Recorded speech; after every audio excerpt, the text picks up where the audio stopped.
The school beauty had just had a huge fight with me. Yet the next day, I vanished. From that day on, it was as if I had disappeared from her life. Neither students nor teachers knew where I had gone. Only when she came looking for me at my house did she discover that my family had moved away too. With no other choice, she tearfully begged her father to use his connections to have the police check my identity records. But the result was, no such person existed. At that moment, Qingxue had only one thought in her mind. The boy she loved was dead. For 3 years, she never doubted it. 3 years later, I returned after completing a national research mission. I learned Qingxue was a sophomore at Jingdu University. To make up for our high school regrets, despite being qualified to become a professor, I chose to enroll at Jingdu University. As a freshman at Jingdu University, School of Business and Management freshman reception desk, Qingxue sat calmly in a chair at the freshman reception desk. She was merely sitting there quietly, yet she drew the attention of countless passing freshmen. Qingxue, you truly deserve to be Jingdu University's undisputed #1 campus beauty. Look at those new freshmen. The moment they see you, they can barely take their eyes off you. I guarantee it. Once freshman registration ends, who knows how many younger students will be asking around campus about you. Let them.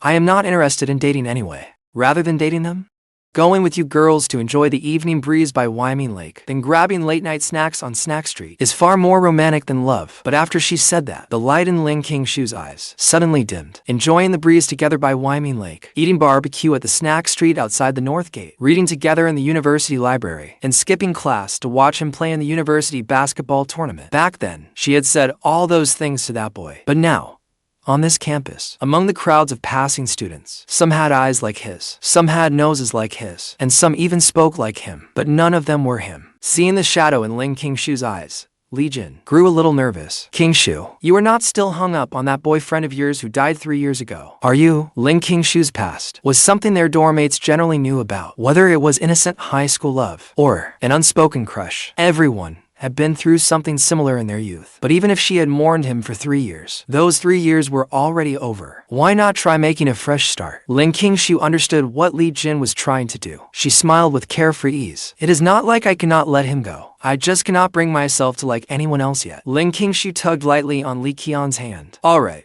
Do not just stand here. At this hour, the freshmen should be arriving on campus. Should you not be at the gate welcoming them? Maybe this year, our department will get a handsome freshman who catches your eye. Good point. Li Jin quickly left the reception desk and headed to the school gate to welcome freshmen. Qingxue let out a long breath. Her slightly reddened eyes blinked rapidly several times. She seemed to return to those days when she dozed off in math class, passed notes in Chinese class, and copied song lyrics by hand during study hall. Back then, even a 10-minute break was enough for a sweet dream. Soon, a summer breeze swept past, tossing the young woman's long hair at her temples. Qingxue raised her head slightly. An inexplicable sadness touched her face again. How wonderful it would be if you were still here. Outside Jingdu University, I carried a suitcase in my hand and looked up at the imposing university gates. In my heart, long calm as still water, unexpected ripples stirred, leaving without a word back then. She must have been devastated. I took a long, deep breath and slowly walked inside. Before I had gone far, Li Jin, wearing a freshman volunteer armband, approached me warmly. Hey, freshman, which department are you in? I am a volunteer for freshman registration. I will take you to check-in, business, and management. I do not know my way around yet. Then I will trouble you. Senior, not at all. What a coincidence.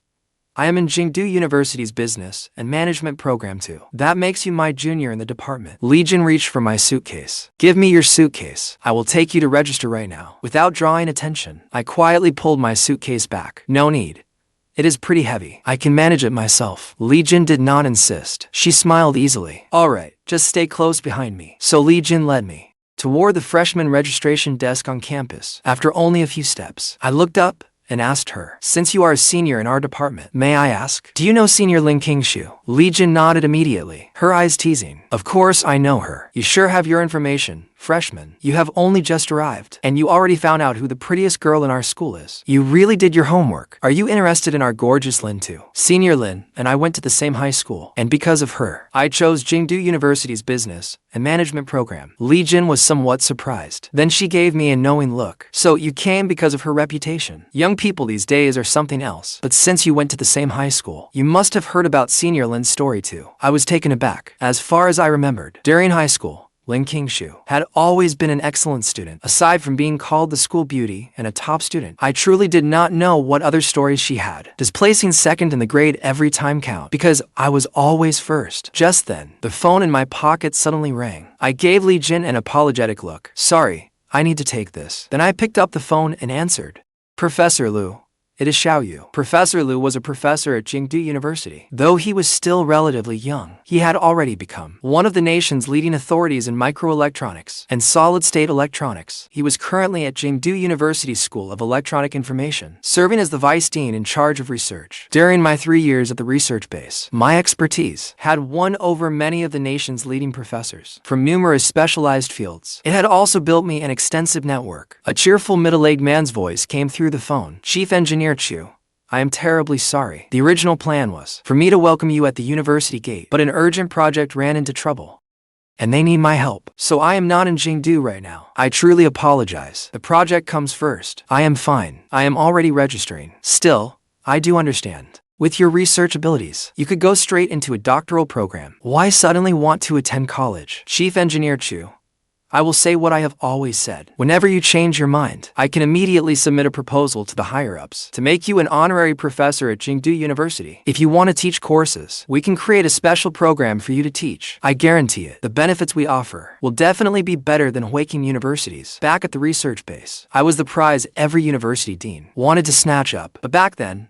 I only wanted breakthroughs in lithography machines, so those deans did not press the matter. Now that the research is finished, with my accomplishments, I could at least become an academician of the Chinese Academy of Sciences. An academician this young would be a talent every institution would fight over. Since I came to Jingdu University, they naturally will not let me leave again. We can discuss that later. Let me take a proper break first. Alright, I need to register now. You are busy too, so I will not keep you. Alright.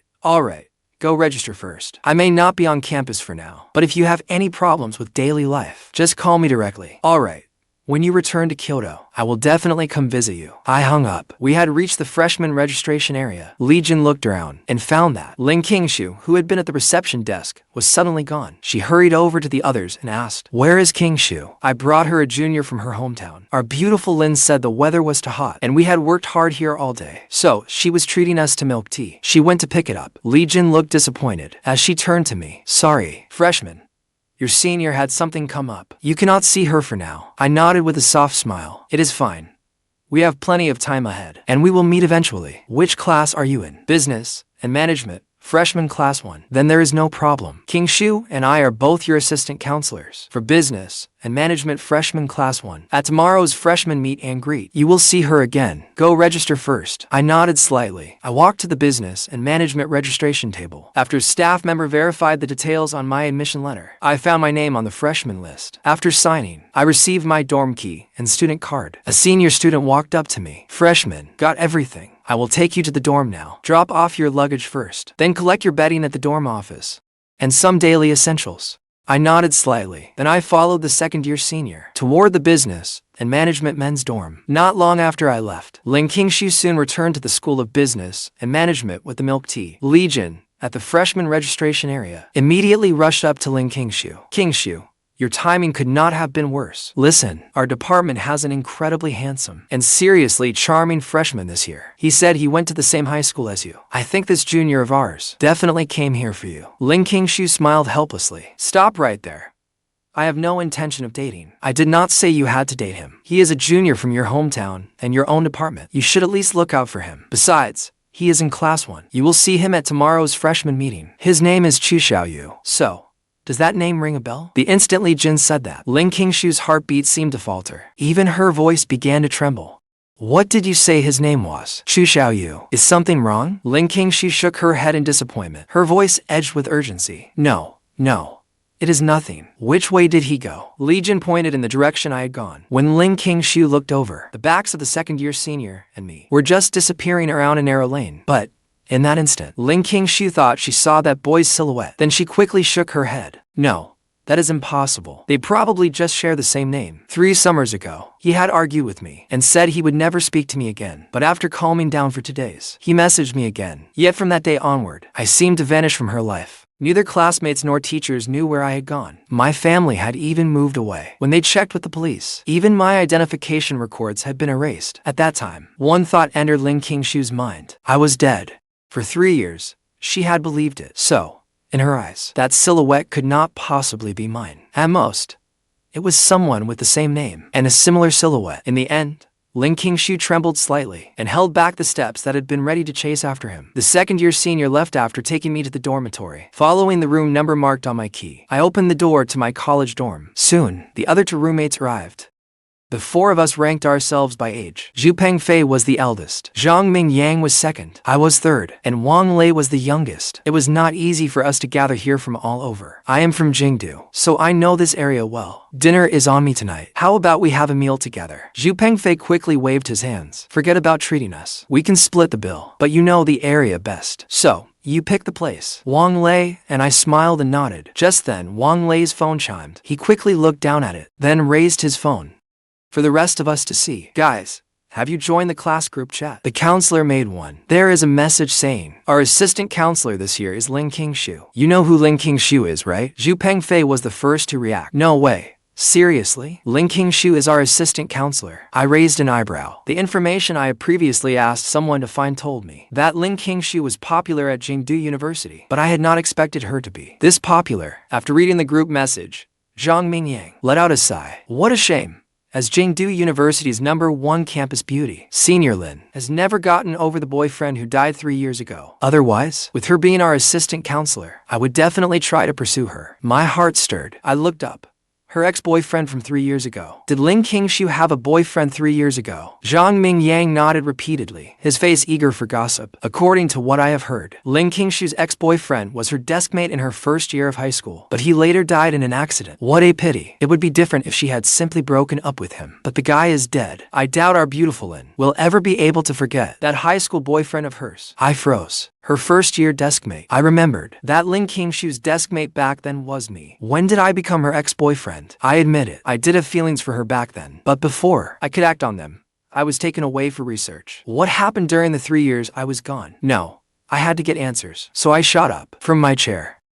The other 3 roommates immediately looked at me. Third, where are you going all of a sudden? I just remembered. There are still some daily essentials I need to buy. So, I'm heading to a supermarket near campus to pick up a few things. I could hardly tell them that I was Ling Qingxue's ex-boyfriend, supposedly dead for 3 years. The supplies the school gave us are not quite enough. So I need to buy a few things too. Let us go together. Count me in. I need to shop too. Then let us all go together. 3 years had already passed. One more day would not make a difference. It was already afternoon when we finished registering. The 4 of us went to a supermarket mall near campus and stocked up on everything we needed for the dorm. By the time we returned to campus, it was nearly 7 o'clock.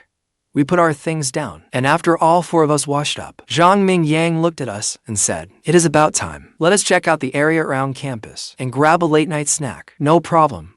Sounds good. Just let me dry my hair first. Guys, do not say I did not warn you. Putting everything else aside, Jingdu University has way more beautiful girls than neighboring Waking University. Dress up a little, and some pretty girl might just take a liking to you. Zhu Pengfei's eyes instantly lit up. Damn, you should have said so sooner. I need to change outfits. Wang Lei looked intrigued. He shouted at Zhang Mingyang. Well, I am not very good at styling my hair. Can you fix mine up too? The corner of my mouth twitched. Then a smile slowly entered my eyes. Maybe this was what youth felt like. I raised my phone's dark screen to check my reflection. Still as handsome as ever. No problem. Meanwhile, in the girls' dormitory, Li Jin walked over to Ling Qingxue with a smile. Qingxue, what are we having for dinner tonight? How about the cafeteria? I think the first floor cafeteria is new. Braised pork with tofu skin. It is good, but we have just gotten back, and you already want to eat at the cafeteria. We have been busy all day. Let us wander around the north gate instead. We can see what good food they have, and pick up some fruit while we are out. Ling Qingxue immediately rolled her eyes at her. I thank you. Just want to check out the new freshman guys. Ling Qingxue turned to look at their other 2 roommates. What about you two? Want to go out with us? The 2 roommates nodded. Ling Qingxue looked at Li Jin. After an entire summer, our dorm has not gone out together in ages. Then let us go. Soon, the men from dorm 319 finished getting ready and quickly left the men's dormitory. They headed for the snack street by the school's north gate. At almost the same time, Ling Qingxue and her 3 roommates left the girls' dormitory and arrived at the north gate snack street with his hands in his pockets. Zhang Mingyang looked at us. Guys, The North Gate has one of Jingdu University's most famous snack streets. Several barbecue places here are really good. You guys pick one. Zhu Pengfei and Wang Lei exchanged a look, then looked at me. Third, which place? I casually scanned the nearby barbecue restaurants and chose the closest one. This one. Zhang Mingyang hurried ahead to lead the way. Come on, guys. Meanwhile, Li Jin linked arms with Lin Qingxue and looked around. Then she looked at Lin Qingxue and the other two. Girls, what do you think? Which place should we eat at? The other two roommates said they were fine with anything. Li Jin then looked to Lin Qingxue beside her. Lin Qingxue casually looked up. Her eyes swept rapidly over the area, and her whole body suddenly trembled. At a barbecue restaurant entrance, I stood beside Zhu Pengfei and the others. As we entered the restaurant, at that instant, Lin Qingxue's mind went completely blank. Her eyes remained fixed on the restaurant I had entered. She held her breath, unable to come back to herself for a long while. He looked far too much like Xiaoyu. Unlike the silhouette she saw that morning, she seemed to have truly seen someone who looked almost identical to Xiaoyu. In that instant, Lin Qingxue felt as if she could not breathe. Li Jin shook Lin Qingxue's arm a few times. Qingxue, what are you staring at? Only then did Lin Qingxue come back to herself. She looked at Li Jin and the others. Let us have barbecue. Barbecue and drinks are the perfect summer match. Naturally, Li Jin and the others had no objections. Lin Qingxue then led Li Jin and the others slowly toward the barbecue place I had just entered. With every step, her heartbeat grew faster. Could two people really look exactly alike? Or perhaps, in that moment, Lin Qingxue's heart, dead for 3 years, had inexplicably begun to stir again. Whether it was wishful hope or foolish fantasy, she had to see this boy who looked like the Xiaoyu. She remembered. On the other side, Zhang Mingyang and the others found a private room and sat down. I casually took the menu, flipped through it a few times, then looked at them. I am going to the restroom. You can order whatever you like. Meanwhile, Lin Qingxue, Li Jin, and the others also entered the restaurant. They found a corner table and sat down. After asking the owner for a menu, Lin Qingxue looked at the others. You can order whatever you want. I think I saw someone I know. I am going to find him. Who do you know? Do not tell me it is some cute guy. Oh, stop it. Just order first. She then stood there, her gaze circling the barbecue restaurant. When she found only unfamiliar faces, her expression fell in disappointment. But then she drew a deep breath and opened, one by one, the doors to the restaurant's private rooms. Still finding no familiar face, she left the private rooms in disappointment. Finally, Lin Qingxue opened Zhang Mingyang and his roommate's private room door. When they saw Lin Qingxue enter, Zhang Mingyang and the other two instantly widened their eyes. Hello, Senior Lin. Lin Qingxue gave the three an awkward smile. Then she noticed the 4 sets of bowls and chopsticks on the table. Curious, she asked, is there one more of you? Third brother went to the restroom. Lin Qingxue nodded. She looked at them apologetically. I am sorry. I thought I saw someone I knew. I entered the wrong private room. Then she quickly left the room. But the moment she turned around, she saw the back of a boy wearing a white short-sleeved shirt. At that moment, Lin Qingxue's heartbeat suddenly accelerated. After taking a deep breath, she slowly walked up behind him and quickly tapped his shoulder. The boy quickly turned around. When he saw it was Lin Qingxue, his eyes instantly lit up. Lin, did you need something? Lin Qingxue froze in embarrassment. I am sorry. Excuse me. I mistook you for someone else. Sorry. I am truly sorry. Lin Qingxue apologized repeatedly. In the end, she returned to Li Jin and the others, looking utterly lost. What happened? You took one lap round the place and came back like you lost your soul. It is nothing. It is our first barbecue outing this semester. I will drink to that first. After pouring herself a full glass, Lin Qingxue tipped back her head and gulped it down, draining every drop from her glass. Meanwhile, I slowly came out of the restroom. Without looking toward the main dining area, I pushed open the door and went straight into our private room. On the table was already crowded with ice-cold drinks. When they saw me enter, Zhu Pengfei, Wang Lei, and Zhang Mingyang immediately grinned. Third brother, you took forever in there. We have all been waiting for you. Come on, let us celebrate all of us coming together from every corner of the country. I did not hesitate. As soon as I sat down, I picked up the drink in front of me. Over half an hour later, after 3 rounds of drinks and 5 courses, Zhang Mingyang raised his glass and smiled at us. Guys, Lin Qingxue, Senior Lin is eating in this restaurant too. What do you think? Should we go toast her? After all, she will be our assistant counselor during military training. Lin Qingxue came just now. You were in the restroom. Senior Lin probably entered the wrong private room. So, she briefly came into ours. When I went to the restroom, I saw her, still outside drinking with her roommates. Yeah, I saw her too. You have to admit, Senior Lin really is the prettiest girl at Jing University. Even when she drinks, she goes hard. Hearing that, I slightly furrowed my brow. Drinking. The Lin Qingxue I remembered never touched a drop of alcohol. With the scrape of a chair, I instantly rose to my feet.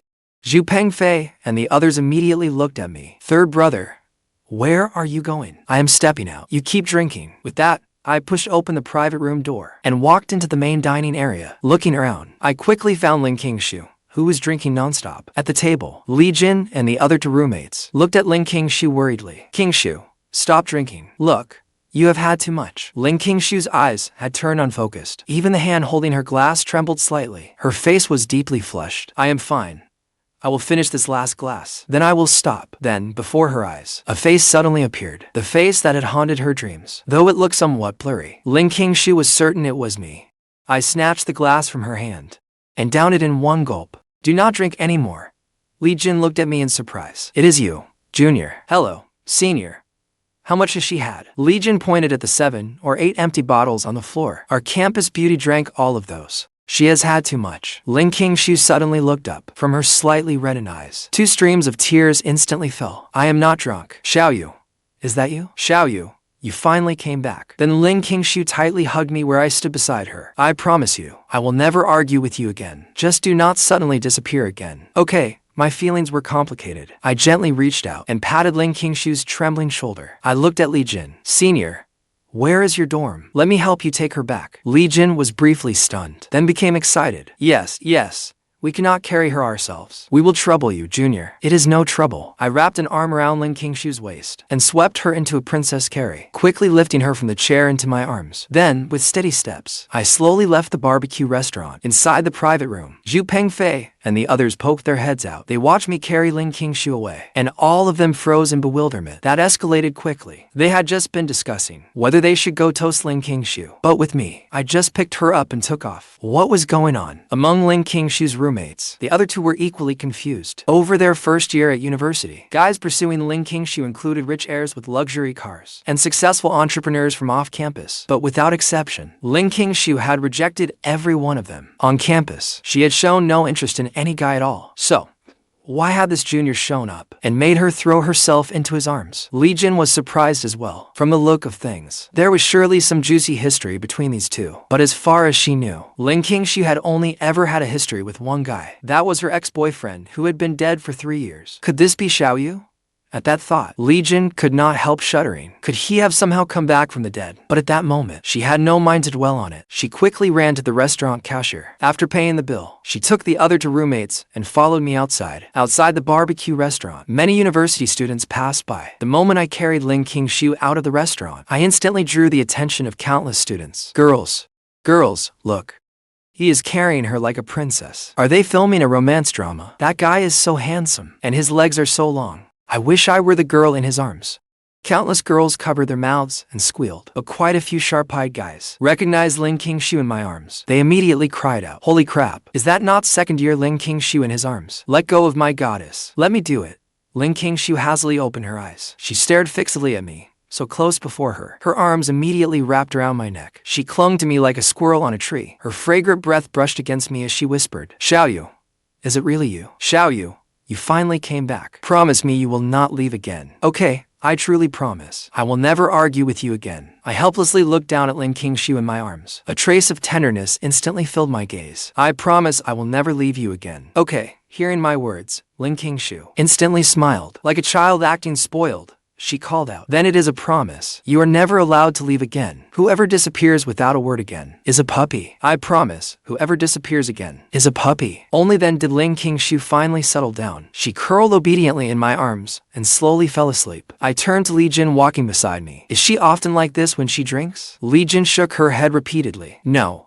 Not at all. Our dorm does go out together sometimes, for a few drinks and things. But Qingxue always knows her limits. She has never gotten drunk. Come to think of it, this is our first time seeing Qingxue drunk. Who would have thought someone so aloof normally, once gets drunk, would act just like a child?" The two girls beside her nodded repeatedly. I nodded slightly. Then I looked at Li Jin and the others. At the phones they were holding up, I was a little puzzled. "Are you recording?" Li Jin froze. She gave me an awkward smile, just capturing a sweet moment. "We are only recording what she looks like drunk. When she wakes up tomorrow, we will send it to her. It will make it easier for her to remember what happened tonight. Go ahead and film. Just make sure I look good." "You got it." But after only a few steps, Li Jin gave me another curious look. "Hey, Junior, could you be the one she meant?" The ex-boyfriend who died 3 years ago. I thought for a few seconds. Unless I am mistaken, that would be me. The girls were instantly baffled. Then why did she say you? I cut her off, looking at Qingxue in my arms. You mean, why she says I have been dead for 3 years, right? Honestly, I would like to know too. Why she thinks I have been dead for 3 years. Led by Li Jin, I carried Qingxue to the entrance of the women's dorm. Only then did I carefully set her down from my arms. I looked at Li Jin and the others. Seniors, once she is inside, please take care of her tonight. No problem. Then they helped Qingxue up together. Step by step, they led her into the dorm. After they disappeared from sight, I finally left the dorm entrance. When I hurried back to the barbecue restaurant, Zhu Pengfei and the others were still sitting obediently in the private room. The moment I pushed open the door, all three stood up together. One pulled out a chair for me. One cleared a clean space on the table. The last brought me hot skewers and a bottle of soda. After pressing me into the chair, the three returned to their seats in a row. They looked like three judges, holding a joint interrogation, staring at me with gossip written all over their faces. Third brother, spill it. What happened? It is only your first day at university, and without a word, you have already won over the prettiest girl at Jing University. I gave them a helpless look. What do you mean, won her over? Qingxue and I have known each other since high school. I heard you say she was outside, so I went to say hello. I did not expect her to be drunk, so I simply took her back to her dorm. Zhu Pengfei rolled his eyes at me. Did you have any shame saying that? Third brother, do not act like we are blind. Just ordinary friends. Would you carry an ordinary friend back in a princess carry? Were her roommates just decorations? Besides, I saw it clearly. Qingxue threw herself into your arms. Wang Lei's eyes lit up. Third brother, could you be the one Qingxue talks about? The ex-boyfriend who died 3 years ago. You two broke up 3 years ago. Then you broke her heart. Her love turned to hate. So she told everyone you were dead. Inside the Jing University dorm, Zhu Pengfei, Wang Lei, and Zhang Mingyang surrounded Xiaoyu. The mood was lively. Third brother, I get it now. That was a low move. Did you lead her on, then dump her? Did you abandon our campus beauty,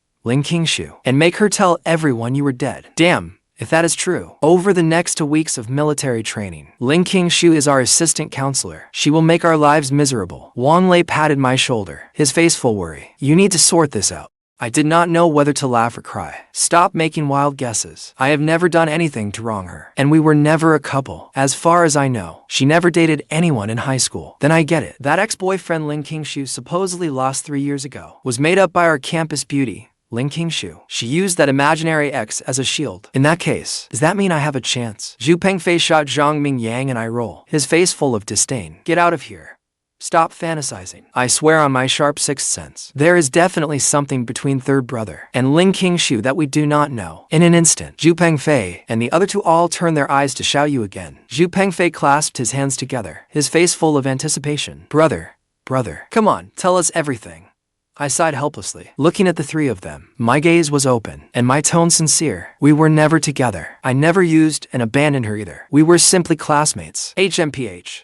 So you have no feelings for her at all? I fell silent for a long moment. I do. Meanwhile, at a major aerospace engine research base in Mumbai, the conference room was tense. A man in his early 70s, yet with a full head of white hair, wore a white lab coat. He stared at stacks of top-secret design blueprints before him, his head nearly splitting. This was Professor Liu, who had spoken with me on the phone before. Yi Jiangwo, Vice Dean of Jing University's School of Electronic Information, stood at the front of the conference room. He looked gravely at the researchers below. In a stern tone, he said, "Everyone, regarding this failed test flight, what are your thoughts? Have we identified the problem? The test results are in. There are several issues. First, the turbine blades. Their precision is still slightly off." The room listened in silence until the report was over. Yi Jiangwo gave a cold snort. He slammed the report onto the table. Let us put the other issues aside. How many times have we tested the turbine blade precision? It still does not meet the standard. What exactly are those material suppliers trying to pull? Do they expect us to change the blueprints? Other research bases launched at the same time as us have already built engines for 5th-generation transport aircraft. Others have produced every kind of drone and missile. But our aerospace combat engine project has consumed a full decade, only for the test flight to end with this result. Liu Yong looked up at Yi Jiangwo, his tone certain. Chief Engineer Yi, I know someone who may be able to solve this problem. The person he meant was me. During the lithography machine research, the research base had faced many problems too, but whenever those problems reached me, they were quickly resolved. In a sense, to the researchers who had worked on the lithography machine project and its design, my status had become almost legendary. Besides, Lu Yong had discussed with me before the design of aerospace combat engines. I have quite a few unique insights in that field. He believed that if I came, I could definitely solve the problem. Yi Jiangwo immediately turned to Lu Yong, a flicker of hope in his eyes. Who do you think can solve this problem? Lu Yong answered solemnly, Xiaoyu. As soon as he said it, everyone in the conference room began whispering among themselves. Who is Xiaoyu? What field is he an expert in? How come I have never heard that name in the country? Is there an aerospace expert named Xiaoyu? Chief Engineer Yi is the Vice President of the Waxia Academy of Sciences. Even he is not confident he can solve it. If this Xiaoyu comes here, can he really fix it for us? Whether it was the projects they worked on or the projects I led, they were all top secret. Not to mention my current identity was classified at the highest SSS level in the country. So the people present still did not know my name. Yi Jiangwo's expression shifted slightly. He looked at Lu Yong. The Xiaoyu you mentioned, is he the chief designer of that project you worked on? As vice president of the Waxia Academy of Sciences, he was well informed, especially since when they were preparing to nominate me as a senior academician of the Waxia Academy of Sciences. Those senior figures at the academy had even held a meeting together. He knew something of my achievements. That is him. Can you invite him here? As far as I know, is that kid not currently neglecting his real work? To study at Jing University? Exactly. Neglecting his real work. My talent for research was something those old fellows understood well enough. In only 3 years, from nothing, I developed a 1-nanometer lithography machine, bringing Huaxia's chip industry to the top of the world in one stroke. With talent like that, he wished he could keep this kid at the research base around the clock, doing research. I cannot promise anything, but we have to try. Then try. As it happens, I would like to meet that interesting young man too.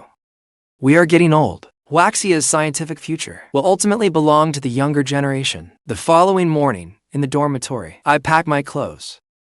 While speaking to Lu Yong on the phone, no problem. I will book the earliest flight over. I should arrive tonight. Xiaoyu then hung up.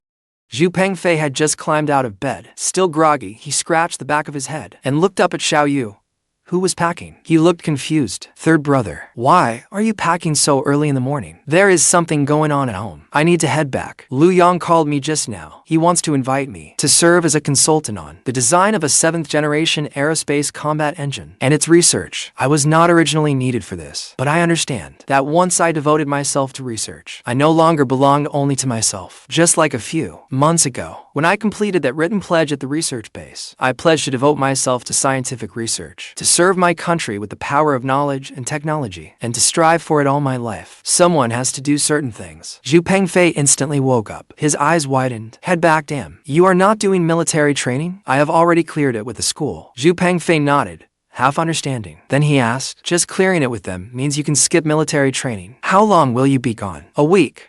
If things go quickly. If not, I should be back when your military training ends. I am only going to offer some advice. I will not be involved in the main planning or research. 2 weeks at most will be enough. Damn, are you really doing this just to dodge military training? If you are leaving so suddenly, did you say goodbye to Campus Queen Lin? My hands froze in the middle of packing. Over at the women's dormitory, the early morning sun streamed through the window onto the dorm room floor. Lin Qingxue had a headache. She rubbed her throbbing forehead, then stretched lazily. She asked Li Jin, who was already up. Qian, what time is it? 7.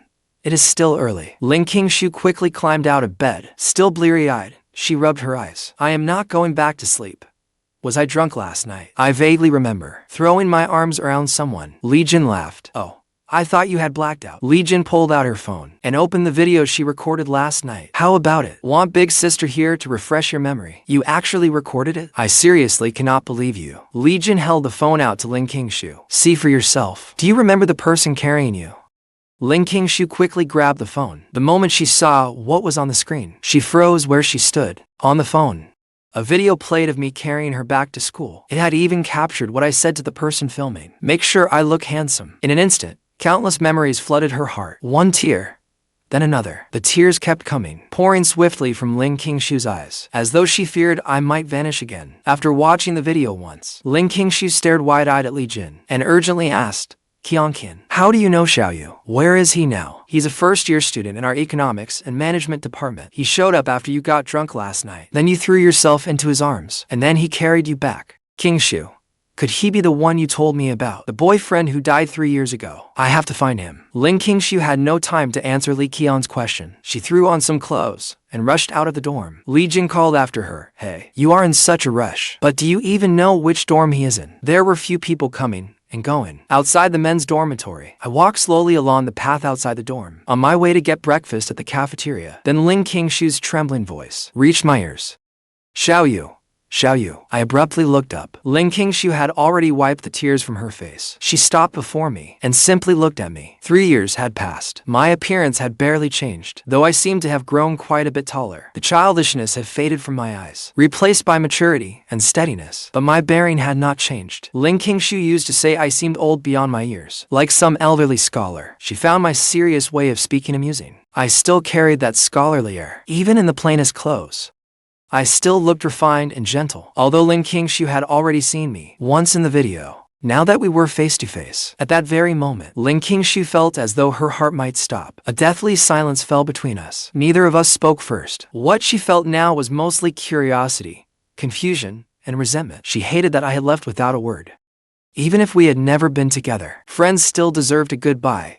Did they not? I stood there, stunned as well. I stared intently at Ling Qingxue for a long while. Every little moment we shared in high school rose once more in both our minds. The teacher calling us both to the board to solve a problem. Our classmates teasing cheers below, encouraging each other, running the 1500-meter race at the school sports meet, sneaking spicy snack sticks in class, and the crimson clouds filling the sky at sunset. In both their youth, each carried the other's name in their heart. But sadly, Ling Qingxue had never taken my hand after basketball, my hand filthy with sweat and grime. And I had never smoothed Ling Qingxue's wind-blown hair. I hesitated there for a long time, then looked up and asked, I heard I died. Ling Qingxue's eyes instantly reddened again. It was as though 1,000 unspoken words were choking her throat. She clenched her teeth.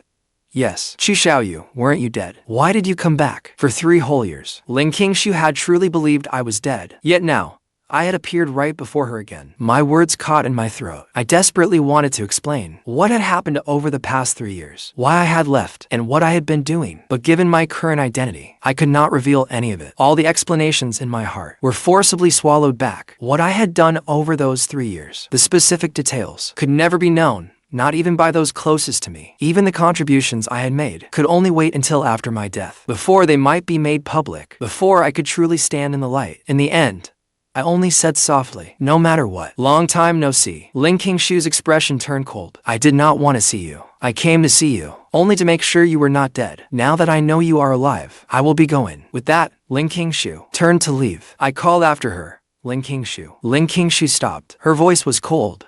What? I only wanted to tell you that I did not break our promise from back then. Ling Qingxue gave a cold laugh. She fought back her anger and stared at me. That promise? Xiaoyu.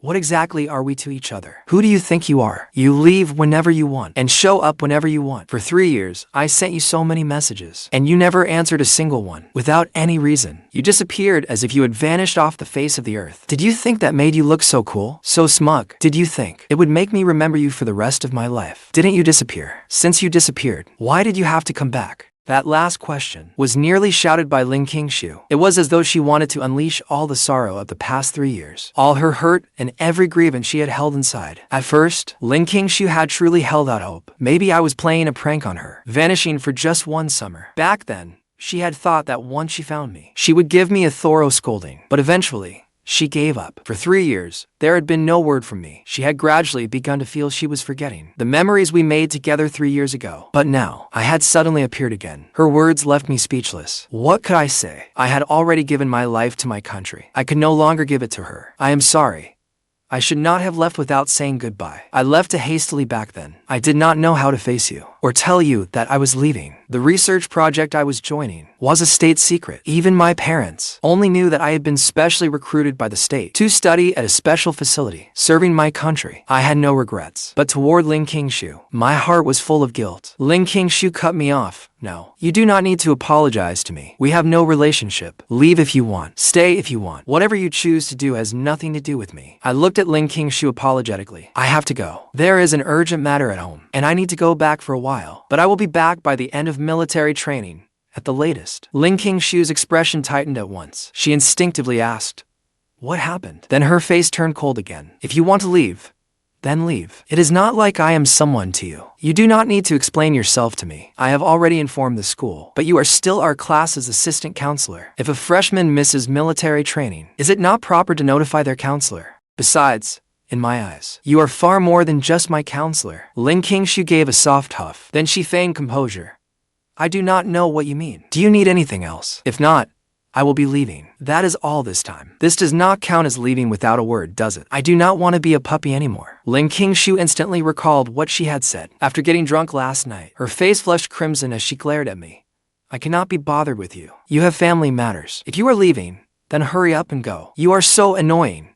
With that, Qingxue quickly turned and left. I stayed where I was, watching Qingxue's retreating figure as she ran away. A smile slowly crept onto my lips. Back in her dorm, Qingxue thought about it for a long time, then suddenly began angrily blaming herself. She cursed herself inwardly. Qingxue, can you stop being so pathetic? Can you stop going soft the moment you see him? He left without a word for 3 years. Did he ever consider how you felt? And you still care about what happened to his family? Qingxue took several deep breaths. After calming herself, she quickly made up her mind. What happened over the past 3 years was not something she could simply let go. But I knew nothing of any of this, because at that moment, I had stepped into the elevator to the departure lounge. Just then, someone shouted at everyone in the elevator. You people inside, come out. Hurry up and get out first. I looked up. Outside the elevator, amid that dense crowd, there was a male celebrity, with plenty of fans taking pictures. I could not help sneering. There are so many of you. Why can't you wait for the next elevator? Did your family build this airport? The celebrity's assistant's expression instantly darkened. What do you mean by that? Do you have any idea how packed Lel's schedule is? Don't you know? Our flight boards soon. Move aside now. My expression did not change. What does your flight have to do with us? Besides, everyone standing in this elevator has somewhere they need to be. Do celebrities get special privileges? Hearing that, the female fans gathered around the celebrity were utterly fanatical. They could not take it anymore. They shouted, are they busier than our Lil? Lil is one of the country's biggest stars. His daily schedule is non-stop. Can't you let our Lil go first? What is wrong with you? It should be an honor to give Lil the elevator. Hurry up and move. What are you standing there for? If you make our Lil miss his flight, can any of you take responsibility for that? The celebrity's face darkened as well. His 2.5 years of stardom in the country had made him accustomed to being pampered. Forget giving up an elevator. Even when he showed up 2.5 hours late to a shoot, the entire crew had to wait for him. The celebrity sneered inwardly, but professional habit had made him cautious in certain matters. If he did anything too extreme, he could easily provoke public backlash. The next second, a smile appeared on his face. After dismissing his assistant and bodyguards, he smiled at me inside the elevator. It's all right. Although I am in a hurry, you should go first. After all, everyone is busy. The corner of my mouth twitched in exasperation. The time wasted on this was enough for the elevator to go up and come back down. Yet his brainless fans excitedly said, their Lil was so well-mannered. While pointing fingers at me, I shook my head helplessly. Ignoring the celebrity, I pressed the elevator's close button. But I had no idea that because I had refused to step aside for him, the celebrity intended to stir up his fans and turn public opinion against me. Not long after I left, the celebrity smiled at his fans. A cold glint flashed through his eyes. All right, everyone, do not make a scene. It was only a minor incident. Do not take this online. We should get going too. Everyone, please disperse. The assistant immediately caught on. He smiled at the crowd. Everyone, please disperse. Remember, do not spread this online. Whatever you do. Of course, that was what they said. But they were already plotting. How? Once this blew up online, they could use it for publicity. The fans had not considered it before. But after that suggestion, all the celebrities' fan groups instantly erupted. Lil was their whole world. Anyone who bullied their idol had done something worse than killing their own mother or father. More than 10 minutes later, Lil's fanatical fans began making noise online, maliciously edited videos, calls to condemn me, and posts using data searches to dig up my information. All flooded the internet at once. There was even a post titled, "Come out and apologize to Lil. Our idol deserves respect." It was pushed directly by those fanatical fans to the top of the trending list. As a result, some information about me was posted online by certain people. Although most sensitive information was protected by encryption classified at the highest SSS level, and unless someone had extremely high clearance, virtually no one could find it. Even so, my photo was exposed online. especially in the personal history section. It even showed a 3-year gap in my personal history. No records found for any of Xiaoyu's personal history. After this came to light, countless fanatical Liu fans immediately began attacking me online. Is Jing University really so easy to get into these days? Can just anyone study at Jing University now? There is no record of this person's college entrance exam, nor is there any record that he competed in any top international competitions. How did someone like this get into Jing University? The relevant authorities need to investigate this thoroughly. Of course, some sensible people also looked into the matter, but with the fanatics steering the narrative, online opinion favored Liu from the start. In an instant, I became a target everyone wanted to tear apart. Meanwhile, in the women's dormitory at Jing University, Li Jin had been comfortably scrolling through videos. When she saw the rapidly rising trend, she immediately called Ling Qingxue over. Qingxue, isn't this your junior? So many people online are attacking him. Ling Qingxue froze for a moment. She quickly grabbed Li Qian's phone and looked through it. She was instantly speechless. Are these fans idiots? Then she pulled out her own phone, opened the trending topic, and began firing back. Are celebrities somehow better than everyone else? All he did was refuse to give up the elevator. Was he rushing to be reincarnated or rushing to his death? Seeing how indignant Ling Qingxue was, Li Jin could not help laughing. Qingxue, who said you were done with Xiaoyu for good?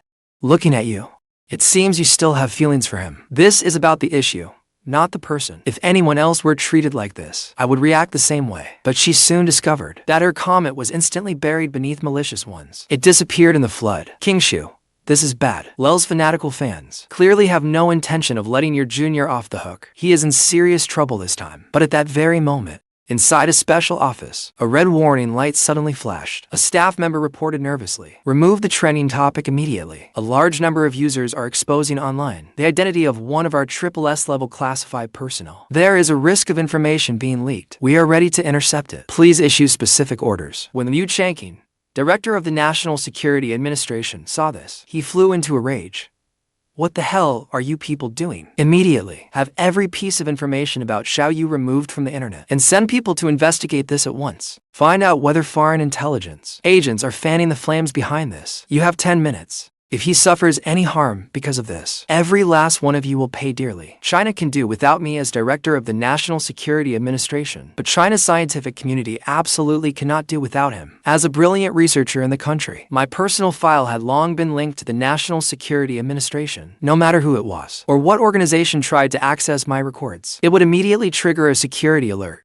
This time, it was not just one person trying to identify me. It was countless reckless netizens spreading information about me online. After Liu Changqing reviewed the airport elevator footage, he gritted his teeth and cursed under his breath. Some celebrities these days are getting more outrageous by the minute. Throwing their weight around is bad enough, but they cannot even see who they are dealing with. Who do they think they can throw their weight around with? They expect the man about to become the country's youngest academician to give up an elevator for them? Do they deserve it?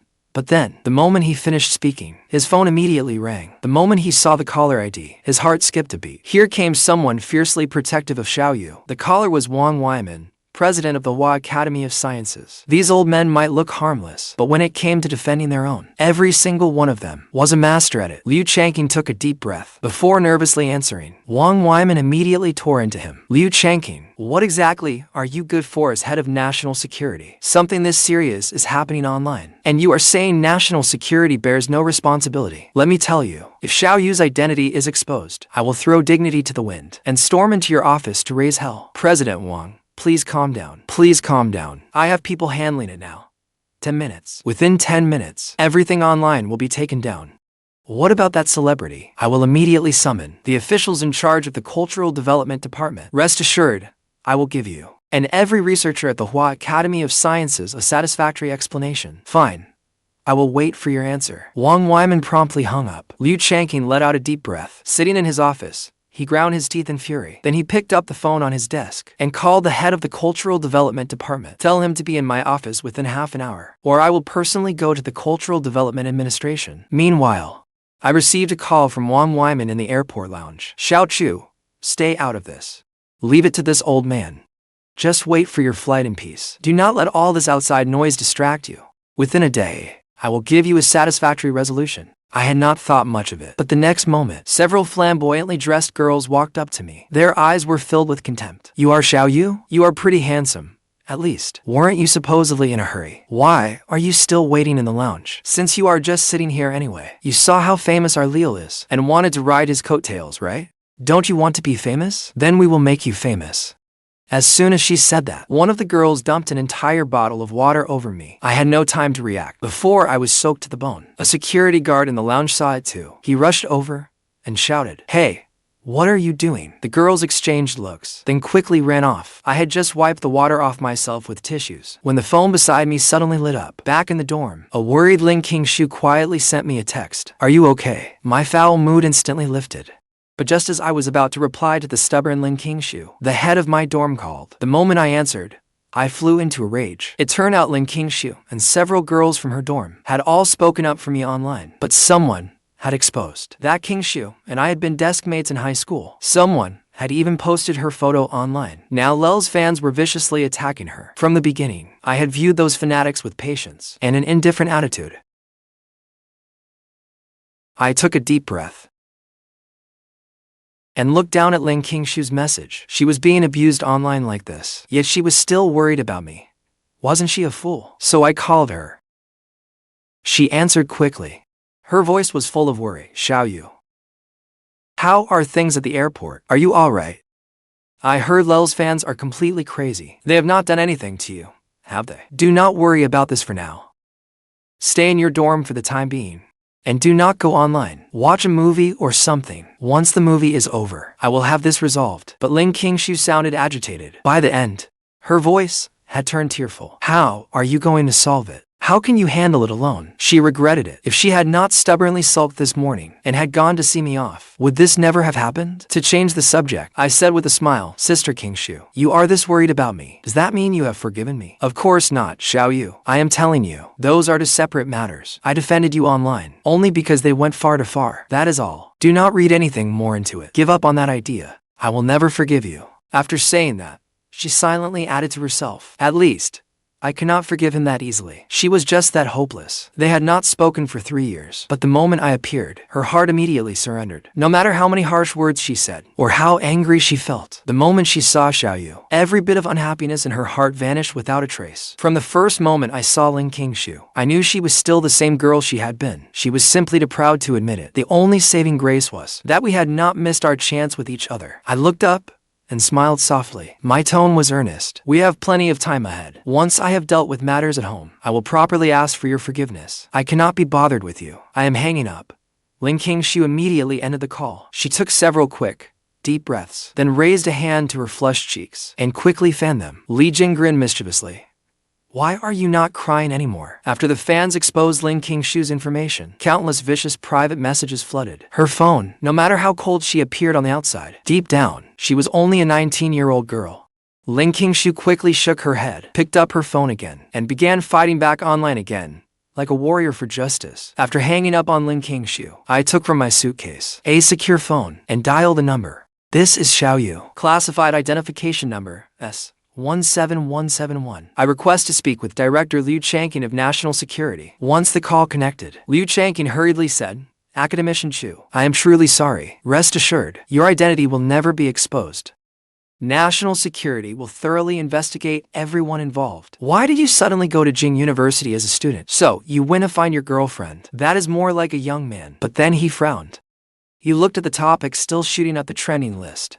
What is going on? Have we not already started deleting comments? Why is it still so popular? Lil has too many fans. We cannot delete the comments fast enough. We delete one batch, and another appears immediately. What did the person in charge over there say? If they do not suppress this trend, do they want me to summon their boss to national security for questioning? The person in charge did not answer, but I contacted a friend who works there. He said quite a few investors were already jumping in to use this chance to promote Lil further. His commercial value is still very high. I do not care who is backing Lil. Send the technical department to shut down every server on their end. Everyone making inappropriate remarks online. Ban every one of their accounts. Bring every one of those investors to national security. I want to see whether their money has more clout or whether my size 49 boot does. Also notify the other agencies. Within 2 minutes, erase every trace of Xiaoyu from the internet.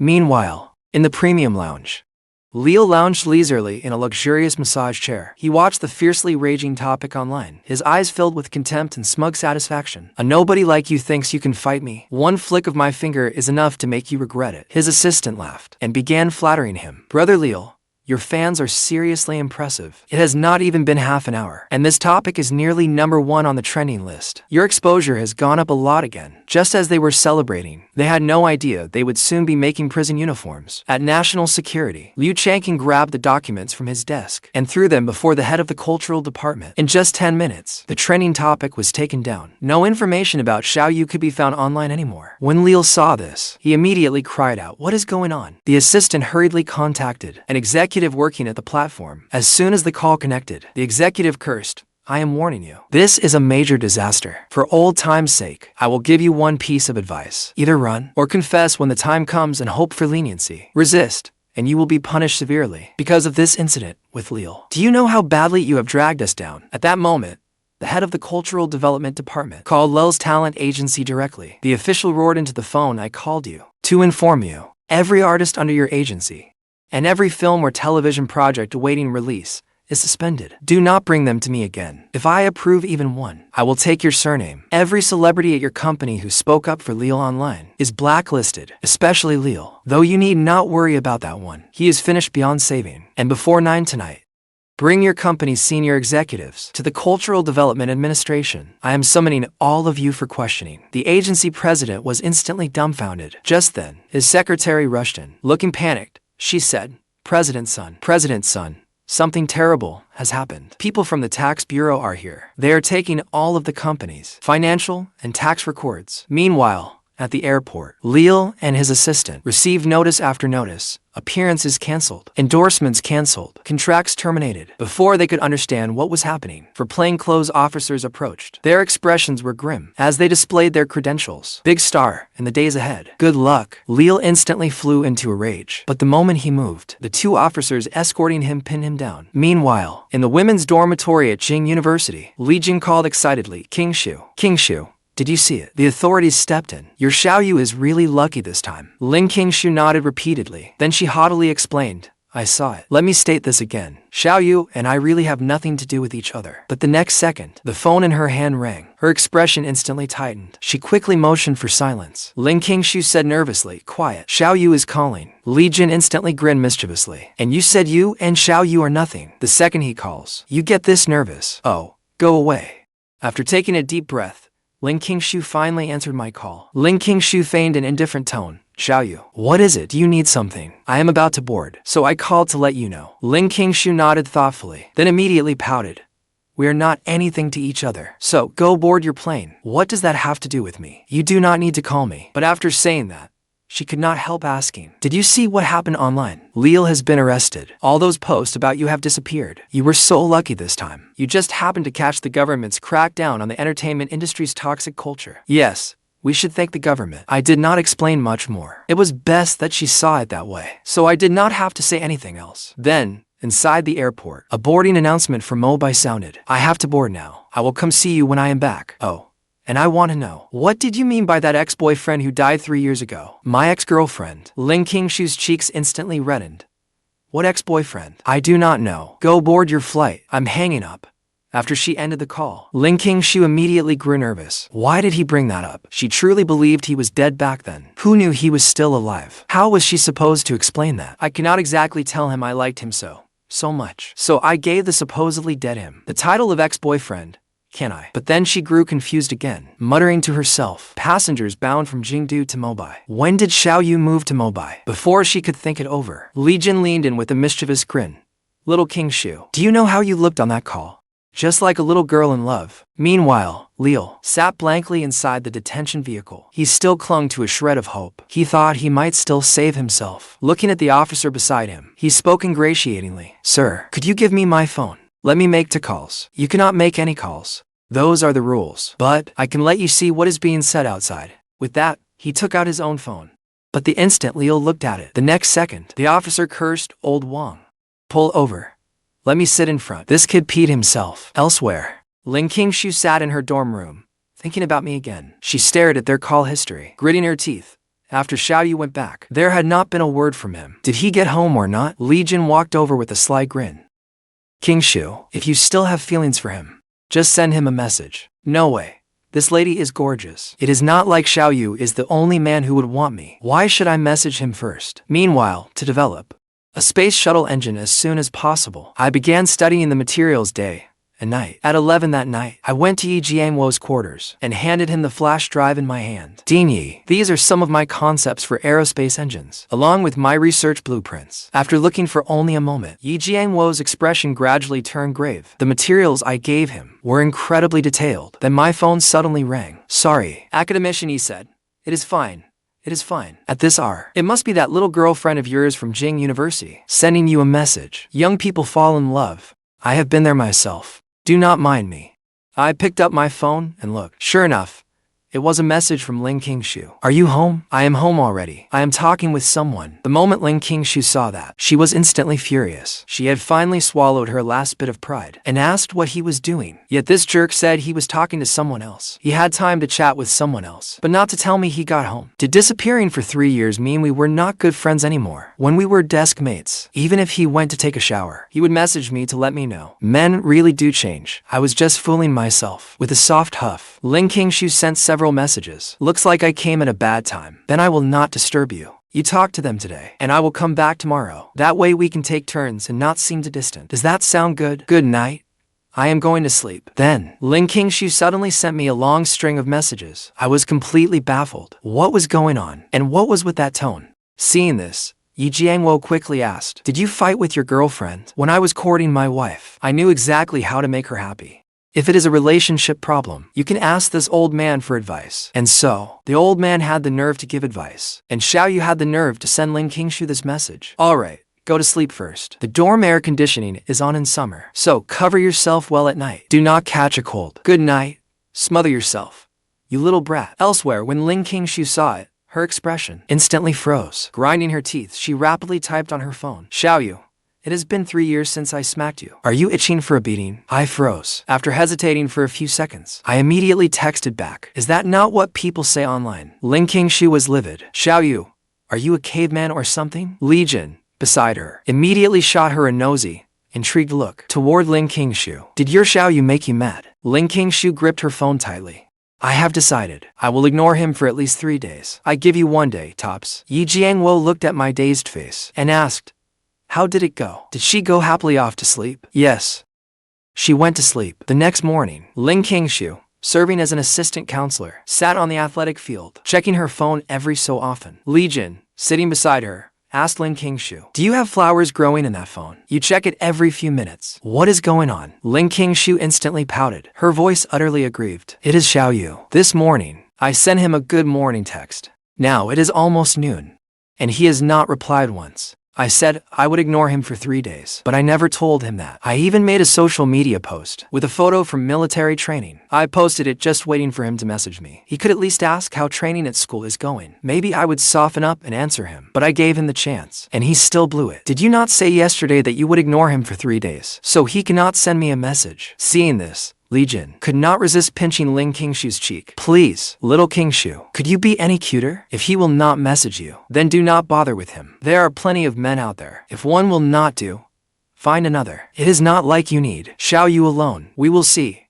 Ling Qingxue tapped open her phone again. There was still no message. That afternoon, at the research base, top experts and professors from dozens of fields gathered together. Among them all, apart from Wu Li, most had received transfer orders and been urgently sent straight to the Mobai research base. They had no idea what was happening, as everyone discussed it among themselves. Yi Jiangwo finally led Xiaoyu and Wu Li slowly into the conference room. The experts murmured quietly. When they saw me, some people in the room were stunned. They did not know of my accomplishments. The youngest researchers employed at the base were at least around 30. The older ones among them were nearly 70 or 80. They held a brief introduction meeting. The meeting lasted nearly 6 hours. It was after 2 in the morning when I finally finished it.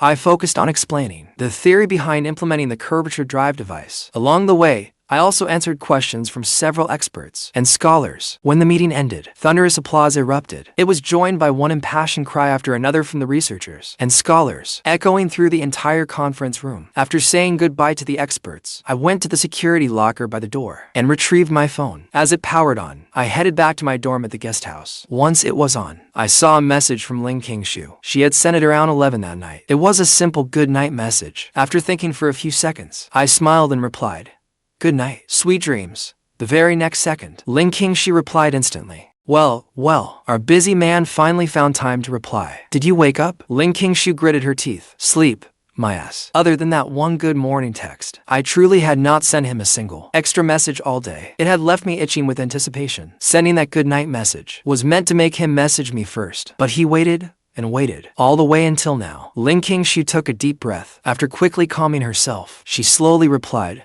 "I am not asleep. I was chatting with my roommate. Got a problem with that?" "No problem.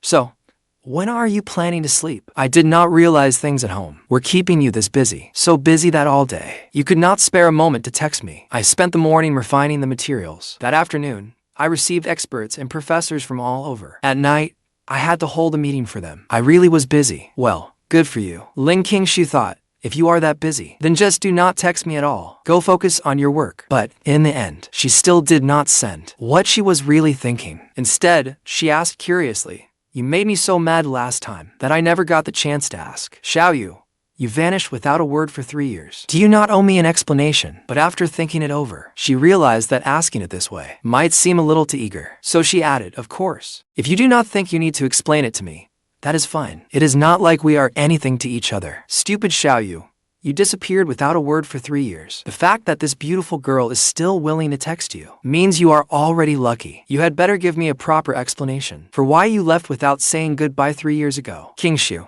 can we not talk about this? Qingxue was so furious she wanted to smash her bed, but she calmed herself down and quickly replied, "Oh, okay, then that is it. I am going to sleep. Are you angry?" Qingxue's lips curved upward. This blockhead was not completely hopeless after all. "No, I would not dare get mad at you, our great Mr. Chu. Always so busy. What if you get angry again and pull another stunt like disappearing without a word for 3 years? I will not. 3 years ago, there truly were circumstances beyond my control. But I promise, I will never leave without saying goodbye again. I am not anyone special to you. You do not need to tell me that. Are we not good friends? Just good friends? Could we be something else?" After a while, Qingxue helplessly rubbed her forehead. Hopeless. Absolutely hopeless. This man truly is hopeless. She had made herself so obvious, and he still did not understand. "Forget it. I want to sleep. Get some rest early." "All right, go to sleep. Good night." Over the next few days, the two of us continued chatting on and off like that. Still, whenever I saw a message from Qingxue, it became, amid my exhausting research work, a rare moment of peace. 10 days later, the military training at Jingdu University was nearing its end. At the Mobai research base, the halls rang with fervent applause. Over those 10 days, we had lived at the research base day and night, all to build the model before us. As long as this model could run successfully, it would prove that my theory was sound. Then today would be a historic day. In my lifetime, I never imagined I would see the possibility of a curvature-drive becoming reality. It is simply unbelievable. If the model can run in full, it will be a tremendous leap forward for propulsion worldwide. This day will go down in history. But Chief Engineer Xiaoyu has worked incredibly hard. This is my first time seeing a researcher work this relentlessly. The moment those words were spoken, everyone present turned their eyes toward me. If 10 days ago, I had relied on my theoretical knowledge to win over everyone here, then now, it was my sheer passion for research that won them over. I smiled at everyone. Do not rush to praise me yet. Let us prepare for the first ignition test. Xiaoyu, why not rest for a day? We can conduct the ignition test tomorrow. No, I can still hold on. Let us begin the ignition test now. Yi Jiangwo knew he could not change my mind. With a soft sigh, he silently stepped aside. A researcher soon brought over a red ignition button. Chief Engineer Chu, please do the honors. I took a deep breath, ready to press the button, then suddenly turned to glance at Yi Jiangwo beside me. Director Yi, why do you not do it? I am a little nervous. Get out of here. Do not start playing seniority with me. You are the chief designer, so you do it. Then I will press it. I nodded. Then, with a grave look, I pressed the button in my hand. Everyone held their breath. At once, the curvature-drive device model, began operating. A powerful current surged into it. Throughout the research base, waves of red light began to flash. A stream of alert tones filled everyone's ears. Ignition successful. Initiating curvature engine chamber.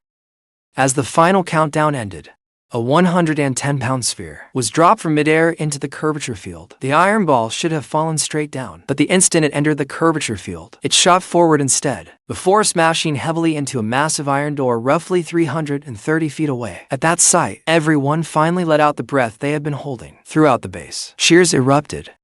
We did it. Curvature drive is possible. Countless people threw their arms around one another, weeping with joy. Yi Jiangwo's eyes reddened. He had spent his whole life working with engines. From the very beginning, he had watched Huaxia's fighter jets develop their engine technology from nothing. He had endured nearly every hardship along the way. More than anyone, he wanted Huaxia to stand at the pinnacle of the world in aerospace. And today, he saw that dream take shape. Once the excitement faded, I slowly gave everyone a small bow. Xiaoyu thanks you all for your understanding. I will leave the rest of the journey to you. But after lowering my head began to feel heavier and heavier. A warning flashed through my mind. I had pushed my body far too hard lately. I had no strength left. My body began to sway uncontrollably. Yi Jiangwo was the first to notice my condition. He hurried over.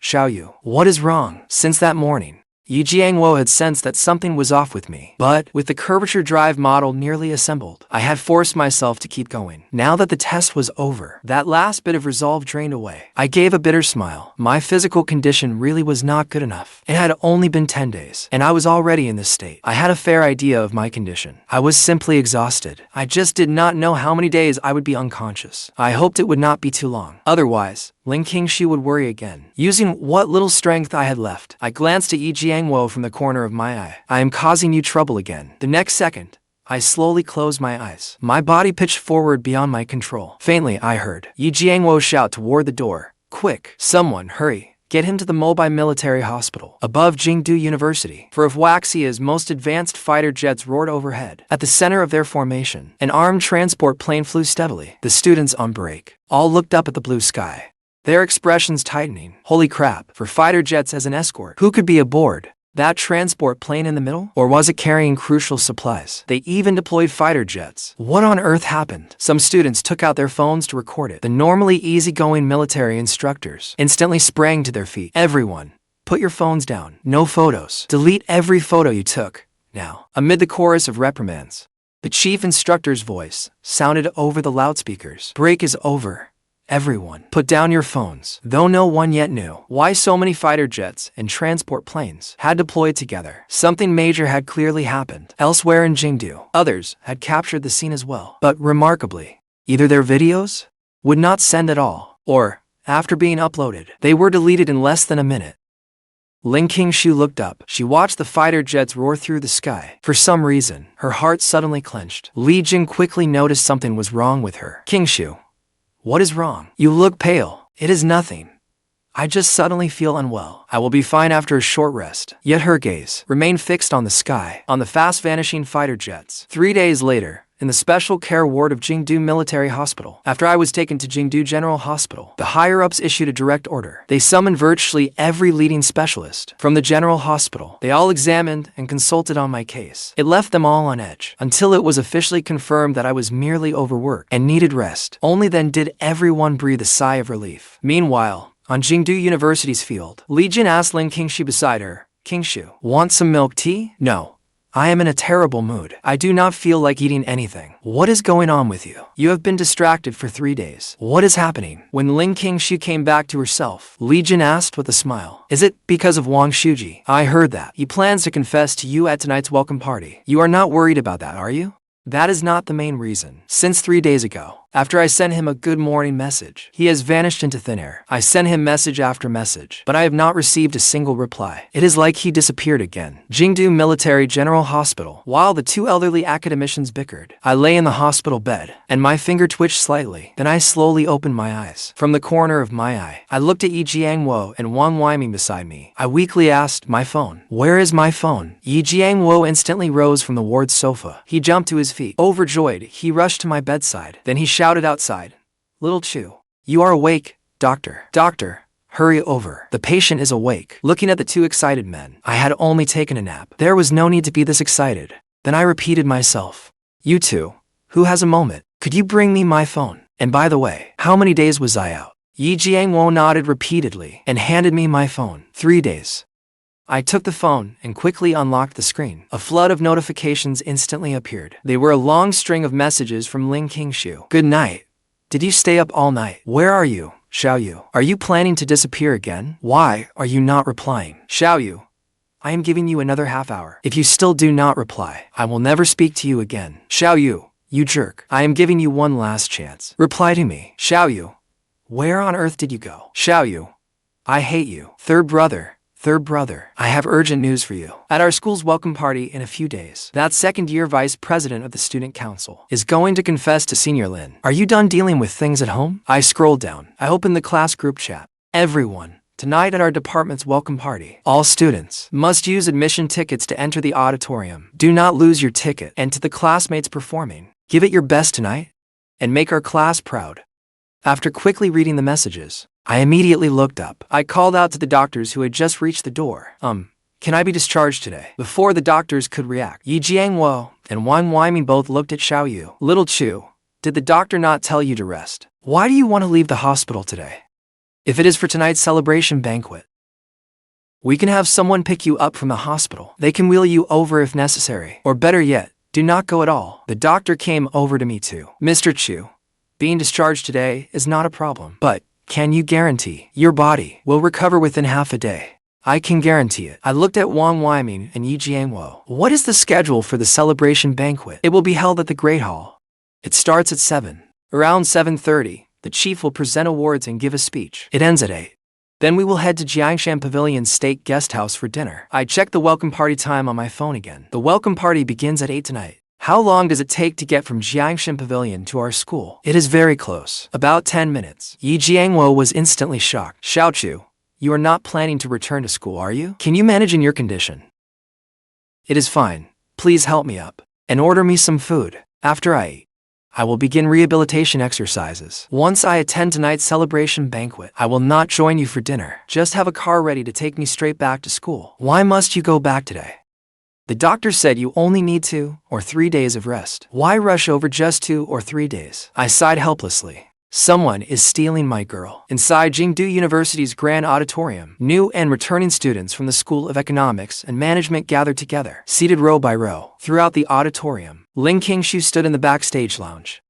After Qingxue adjusted her clothes, Wang Shuji immediately walked over to Qingxue with a smile. How is it, class president? Nervous? I'm fine, Qingxue replied coolly. Then, she sat in her chair in the lounge and casually started using her phone. Wang Shuji was slightly stunned by this, but the next moment, his eyes became even more resolute. Zhu Pengfei and the others sat in the auditorium. The 3 roommates whispered among themselves. Do you think third brother will be late tonight? He said he would come to the party tonight. Third brother replied in the dorm group chat. He said he is on the way. He will definitely be here within 10 minutes. 10 minutes? That is fine. What the hell is this? Look. The counselor sent a message in the class group. The girl from our class scheduled to perform suddenly became unwell. She was in so much pain that she went straight to the clinic. She probably cannot perform. They are asking whether anyone in the group can play piano. Can any of you play piano? No, I really cannot. The next second, I suddenly replied in the class group, I can take her place. Then I sent another message. In the dorm group chat. How long until our class's performance? About half an hour. Okay. I will be there soon. A few minutes later, the black sedan pulled up outside Jingdu University's grand auditorium. Thank you. Sorry for the trouble. After thanking the driver, I rushed toward the auditorium entrance. When they saw me, several student council members at the entrance were briefly startled. Then they stopped me at the door. Excuse me, student, which school are you from? Tonight, this is the business school's welcome party. You cannot enter without an invitation. I am from business class 1, but I left my invitation in the dorm. Could you make an exception? Junior, how can you prove you are from the business school? Do you have a student ID? Yes. I nodded quickly. I sent a message asking Zhu Pengfei and the others to meet me at the entrance. Then I opened my phone's photo album and pulled up a photo of my student ID. A student council member took my phone. They carefully compared the photo on my student ID to me in person. Then they said quietly, Xiaoyu, right? You look better in person than in the photo. All right. Go in. Thanks, Ho. Third brother, You finally made it back. Where is Qingxue now? Where else would she be? She is in the backstage lounge. Take me to her. We cannot go there. Only performers are allowed backstage. No. We cannot, but Xiaoyu can. Is he not now our classes? Piano performer? Third brother. I did not know you learned piano. I learned as a kid. Then what are we waiting for? Come on, come on. Inside the lounge, Zhang Ming Yang walked over to the senior student in charge of the program. Senior, I am so sorry, but could you please let us change the piece? What is wrong with you people? You suddenly changed performers right before the show, and now you want to change the music too. If every class behaved like yours, would this welcome party even be able to continue? Senior, we are truly sorry.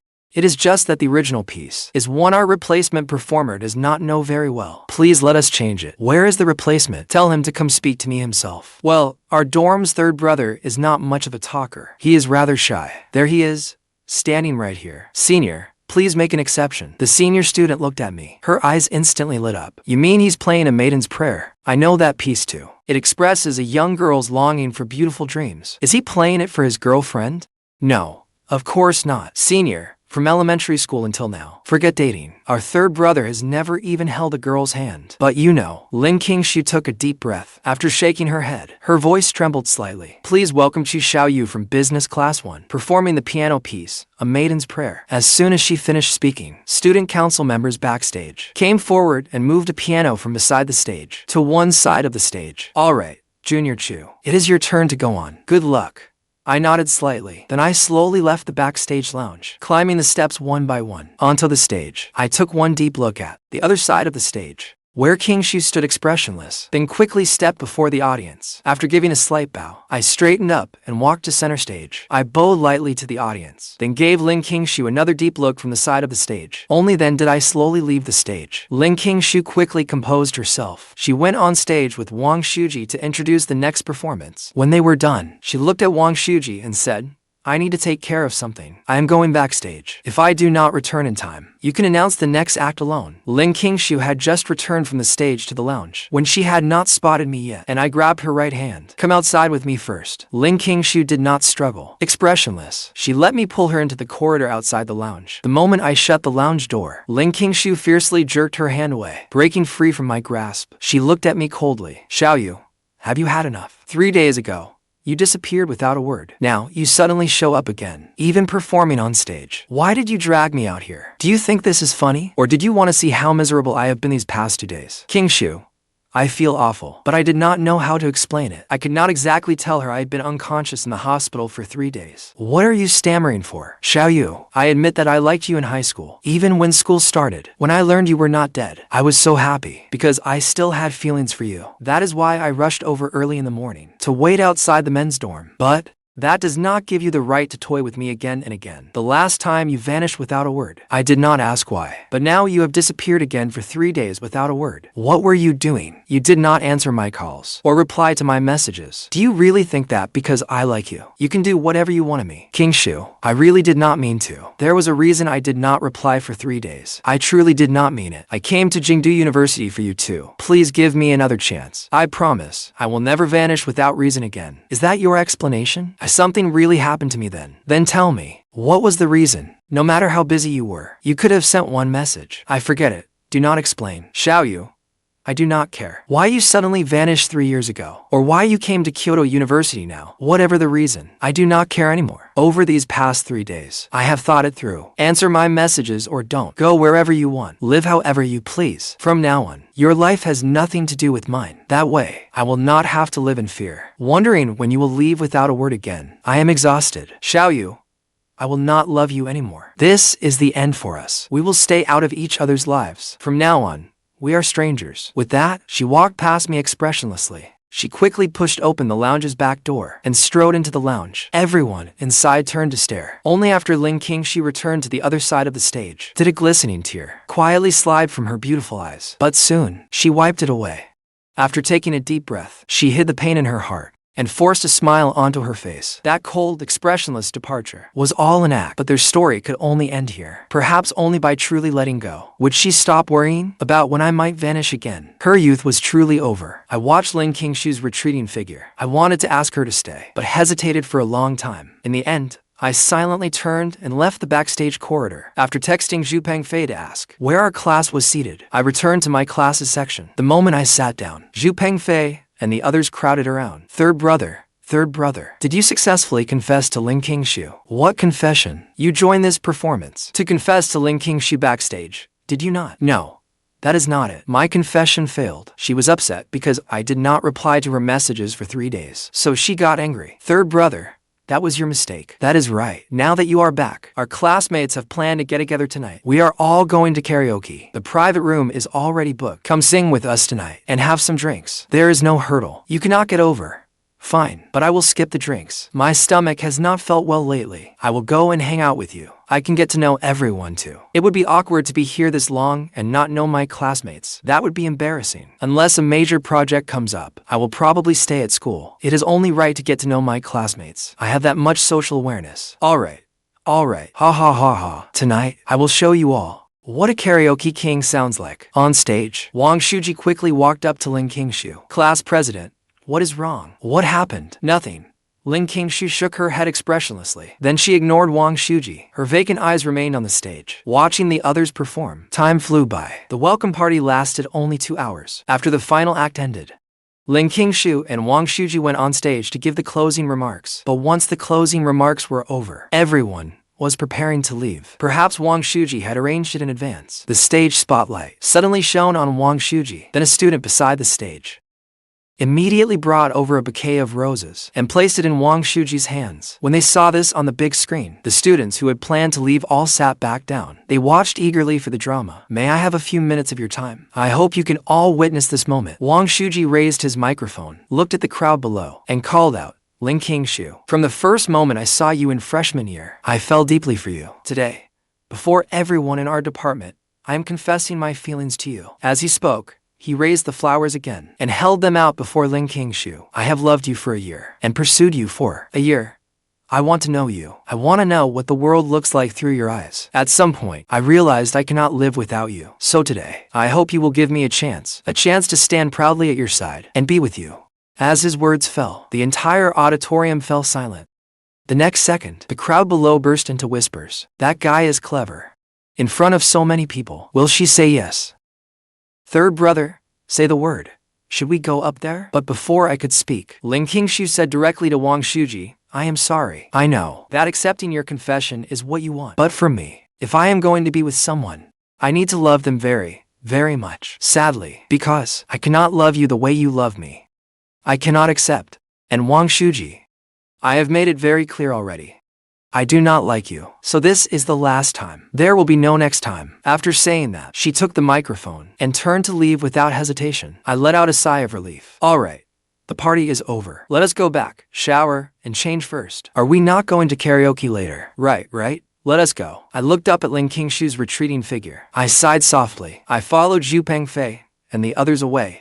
My gaze resolute. Love and ambition do not conflict. I will not give up so easily. On the school's main avenue, Li Jin stood beside Ling Qingxue. Qingxue, the way you just rejected Wang Shuji was absolutely badass. It is just a shame Wang got rejected again. Are we really leaving him there so coldly? Why don't you be his girlfriend instead? Ling Qingxue shot Li Jin an annoyed glare. I do not like him anyway. He insisted on confessing before so many people. What was I supposed to do? Since he could confess before so many people, so openly, he should have prepared himself for rejection. I will not indulge that bad habit of his. After casually glancing at Li Qian's phone screen, she turned away. But the next second, she immediately turned back. She snatched Li Qian's phone. Wait, let me look carefully. Then she stared at Li Qian's screen, at a photo posted on Weibo from a Wake Academy press conference. She enlarged it and examined it closely. It is just a press conference photo. What is so interesting about it? That is Xiaoyu. Ling Qingxue froze. The photo showed only his back, but in the seat at the edge of the front row, the clothes and that silhouette looked exactly like Xiaoyu. She might mistake other things, but Xiaoyu's back, she could never mistake it. Then she recalled the medal Xiaoyu had worn on his chest. At first,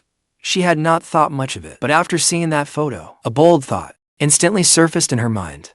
Could Xiaoyu's disappearance be because he attended this press conference? But he is so young. What ability could he possibly have? The people invited to a press conference of that level had to be major figures in scientific research. What was more, Xiaoyu was sitting right up front. That was even more unbelievable. But that was Xiaoyu's back. She could not possibly be wrong. Was it an illusion? Qian, Let us go back to the dorm. After returning to the dorm, Qingxue found the high-resolution image herself. After studying it carefully for a while, she immediately opened her computer and began searching online. Many medals looked similar to the one Xiaoyu wore on his chest, yet none looked exactly the same. Qingxue, what are you searching for? Nothing. Just looking up some information. I am done now. Qian, tell me, what kind of people attend Wake Academy press conferences? Probably Wake Academy fellows, senior academy researchers, or officials from the General Administration of Science and Technology. That made sense. Qingxue nodded slowly. Then she could not help laughing at herself. What was I even hoping for? Hoping Xiaoyu had attended a Wake Academy press conference and was bound by some confidentiality agreement, which was why, for 3 days, he could not use his phone to message me. How could that be possible? And even if it really was Xiaoyu, what did that have to do with me? He and I were already history. After I returned to the dorm, I changed out of my suit, then carefully removed the medal from it and placed it in my desk drawer. Then I found a change of clothes and went to shower in the dorm bathroom. At 10:30 that night, Zhu Pengfei, the others, and I arrived at a karaoke bar in downtown Jingdu. The one organizing the event was our class's acting president. Military training is finally over. We have the day off tomorrow. Tonight, nobody goes home until they are drunk. Halfway through the night, I went out to find the restroom, but I walked around and could not find it. Just then, from the corridor beside me, a group of men and women suddenly came running out. What is going on? Why are they running so fast? Following my instinct to avoid trouble, I immediately prepared to slip away. But then, several men shouted sharply behind me, "Stop right there. Do not run." I turned around and saw several men rushing after me. I fled even faster, but before I took 2 steps, one of the men pursuing me grabbed me by the collar. "Do not move, friend. Is there a problem? I am a police officer. Come back to the private room with me. Then we will take you all to the precinct." Why? What did I do? Who are you people? Who are we? Do you not know that yourself? Damn it. Why are you arresting me? I did not do anything. I am innocent. Everyone we catch says that. If you are innocent, why did you run when you saw us? Enough. Come back to the private room first. With that, the man took me back to a private room. 7 or 8 men and women were crouching in the dim room. Others were brought in one after another. Officer, I really was not in the same private room as them. I just came out to sing with my friends. If you do not believe me, I can call them over to prove it. Fine. Call them. He looked at me, comparing me with the people in the room, then nodded slowly. I was secretly delighted. I quickly pulled out my phone and called the dorm group, but maybe the karaoke bar was too loud, or perhaps they were having too much fun drinking, because nobody answered. Do you remember the private room number? I forgot. I had forgotten that I never knew the room number at all. Then stay here for now. Once we get back to the precinct, if you check out, you can leave. Our precinct is not far from here. You can just have your friends come pick you up. Have a friend pick me up. My eyes lit up. I looked at everyone thoughtfully. Just then, the private room door opened. 2 men in black casual uniforms walked up to the plainclothes officers and casually produced their identification. Officer, we can vouch for him. He really is not from this private room. So, we need to take him with us. You are. The officer took their IDs, turned on the room's lights, and read the credentials. His expression instantly grew solemn. You are from the National Security Bureau. Mr. Chu, we were assigned by our superiors to protect you. You too. Do I know you? I suggest you stay out of this. I gave them a resentful look. The 2 men exchanged glances, completely puzzled. Just then, Zhu Pengfei called from the private room. Third brother, why did you call me? Nothing. I just have something to deal with. You all keep having fun. Are you coming back later? That depends on the situation. All right. Go handle your business. The private room fell silent, especially the men and women crouching on the floor, who looked utterly confused. Officer, I can vouch for this little brother. He really is not from our private room. Let him go. You should stay out of this too. I rolled my eyes at the guy and looked toward the lead police. Officer, once you take me in and confirm I am innocent, can I call someone to pick me up? Yes. You can. Great. When are we leaving? If it gets any later, the dormitory gates at my school will probably close, and the person coming to bail me out will not be able to leave. Who else are you trying to get to bail you out? National Security Bureau agents came to vouch for you, yet you still refuse to leave. What are you doing, my friend? The reason is obvious, is it not? I was arrested by the police, of course. The National Security agents' mouths twitched. You two have been following me? The 2 agents exchanged glances. One of them typed a message on his phone and showed it to me. Because your identity was exposed online, to prevent foreign groups from harming you. For the foreseeable future, we will stay close by and protect you. Thank you. I appreciate your hard work. Once the officers had rounded everyone up, they included me, a civilian who volunteered to join them, and took us all to the police car. My case was quickly cleared up. The national security agents vouched for me, and surveillance showed I had been arrested by mistake. After giving a brief statement, I was free to go. The 2 national security agents vanished as well. They were only responsible for protecting me from the shadows. I checked the time on my phone. It was 11:20. There were 40 minutes until the dorm curfew at midnight. I picked up my phone and texted Ling Qingxue. Qingxue, save me. When Ling Qingxue saw the message, her heart clenched. She sent back a question mark. What happened? I got arrested. I need someone to bail me out. Xiaoyu, are you insane? After sending that, Ling Qingxue sent another 60-second voice message. One immediately chose not to listen to it. Can none of your dorm mates come bail you out? Why do I have to come? What exactly is our relationship? I cannot reach them. I do not know what they are doing. For the sake of our past friendship, come bail me out, please. You would not leave me hanging, would you? I was arrested by mistake. I just need someone to sign for my release. Half an hour later, Ling Qingxue arrived at the precinct where I was being held. Ma'am, how can I help you? Excuse me.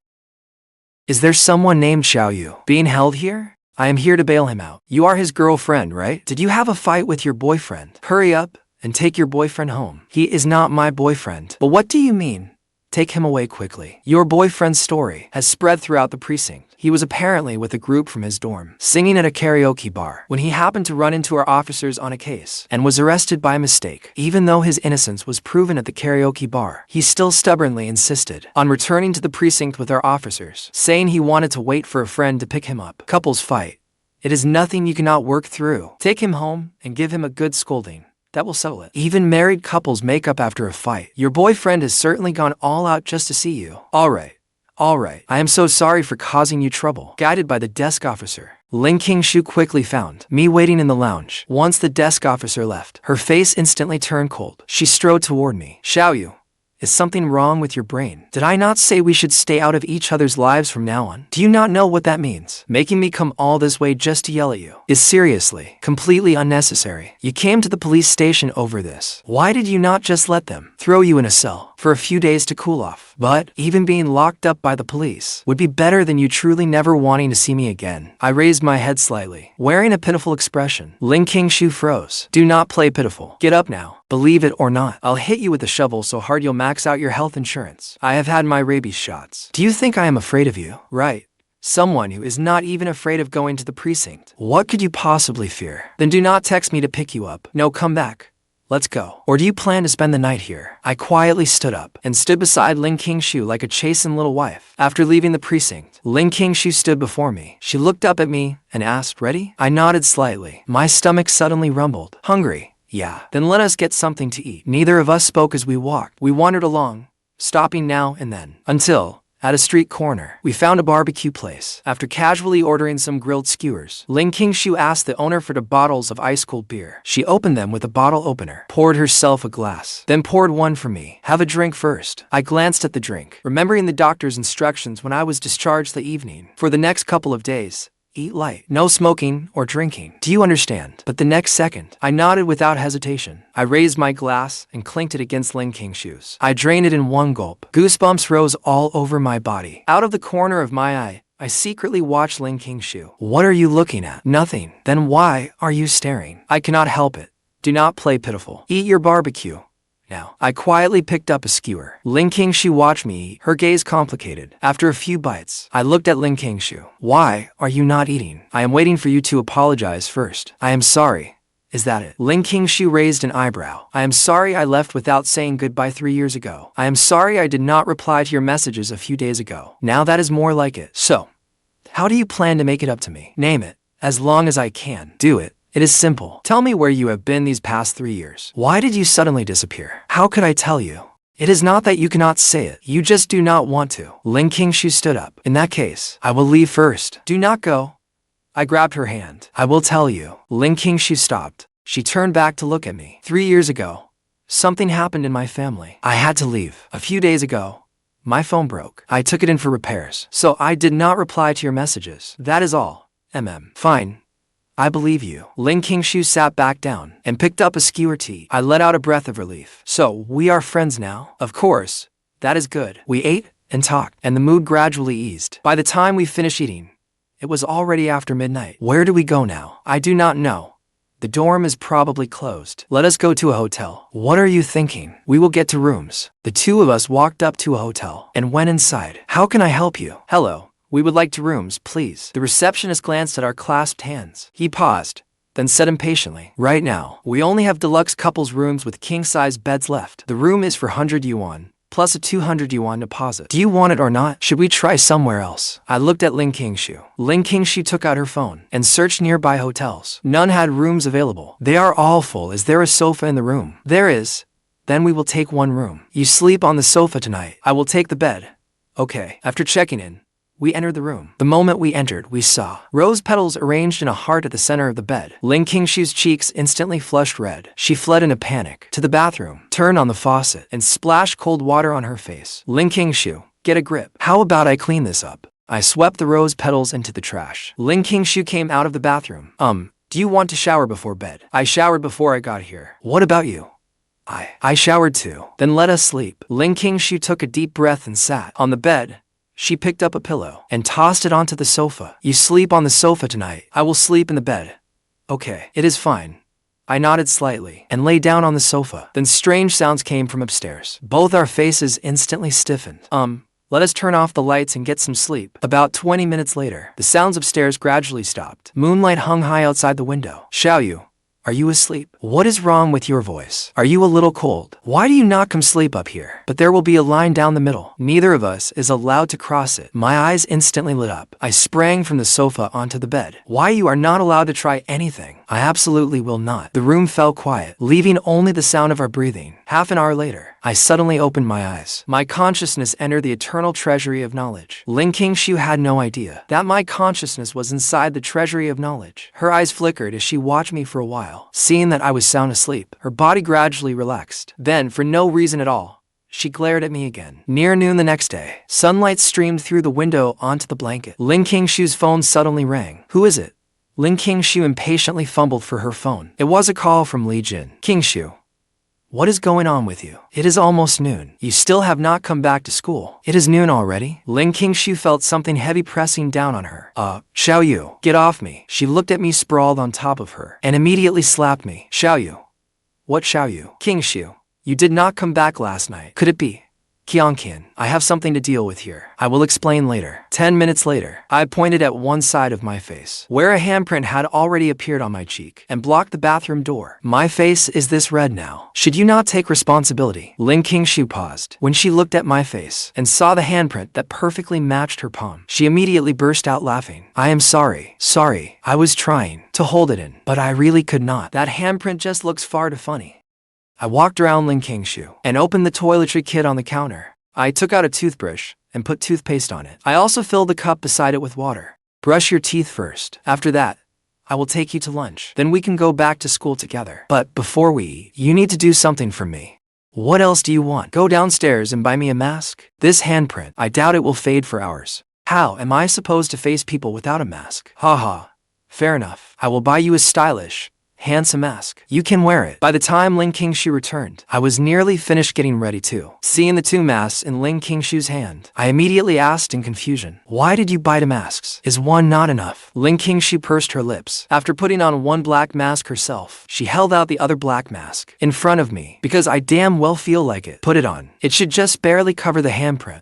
I looked deeply at Qingxue. After taking the mask and putting it on, I asked, what do you want for lunch? Anything.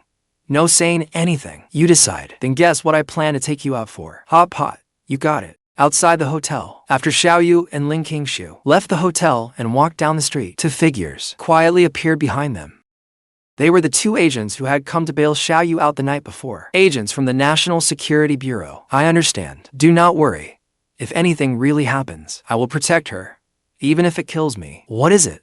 Did something happen? We just got word that someone is targeting Xiaoyu. They are likely from across the Pacific. It is all Lel's fans' fault. Why did they have to expose him on Mile Network? They have done nothing but make trouble for us. He could have gone to school normally without any problems. Who would have thought his information would get exposed? And on top of that, China is already under intense scrutiny because of its 1 nanometer lithography technology. It is right in the eye of the storm. Now this happens, even though the higher-ups acted quickly to suppress it. Those foreign organizations would rather kill innocents than risk letting anyone slip through their fingers. With my identity, it is impossible not to draw attention. Meanwhile, Qingxue and I found a simple hot pot restaurant. After having hot pot, we caught a bus to head back to school. Once we boarded, Qingxue immediately took the window seat. I naturally sat beside her. Then I took out my phone and also pulled from my pocket a pair of earphones. After plugging them into my phone, I held out one earbud to Qingxue. Want to listen to music, okay? Before she could react,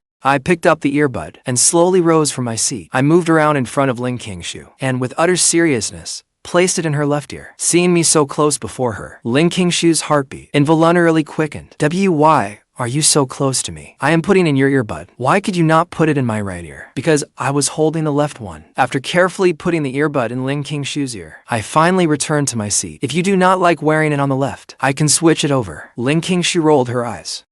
No need. He did it on purpose. Xiaoyu definitely did that on purpose. The Mid-Autumn Festival is in a few days. Are you going home for it? No. It is only a 3-day break. Making a round trip would be too much trouble. What a shame. Since starting college, this is already the second Mid-Autumn Festival I have not gone home for. I really want to go back and see the fireworks show at Zhuangyu and Isle back home. Back in their hometown, there was a scenic spot. It was on a great river. At its center, swirling rapids, piled up sand and stone, gradually forming a small island. It eventually became a tourist attraction. During holidays, especially grand festivals like Mid-Autumn, once permission was granted, the Zhuangyu and Isle Scenic Areas Administration would hold a fireworks display on the island. But after coming to Kyoto, fireworks were strictly prohibited in the city. She had not seen fireworks in a long time. Do you really want to see them? Come to think of it, ever since I joined the Academy of Sciences and left Xiangnan, I have not seen the fireworks at Xiangnan's Zhuangyu and Isle in ages either. Just a little, but it is only wishful thinking. Kyoto does not allow fireworks. Not necessarily. How do you know? How about we make a bet? What do you want to bet? If there are fireworks on Mid-Autumn night, you have to kiss me. So, do we have a bet? What if there are not? Then I will kiss you.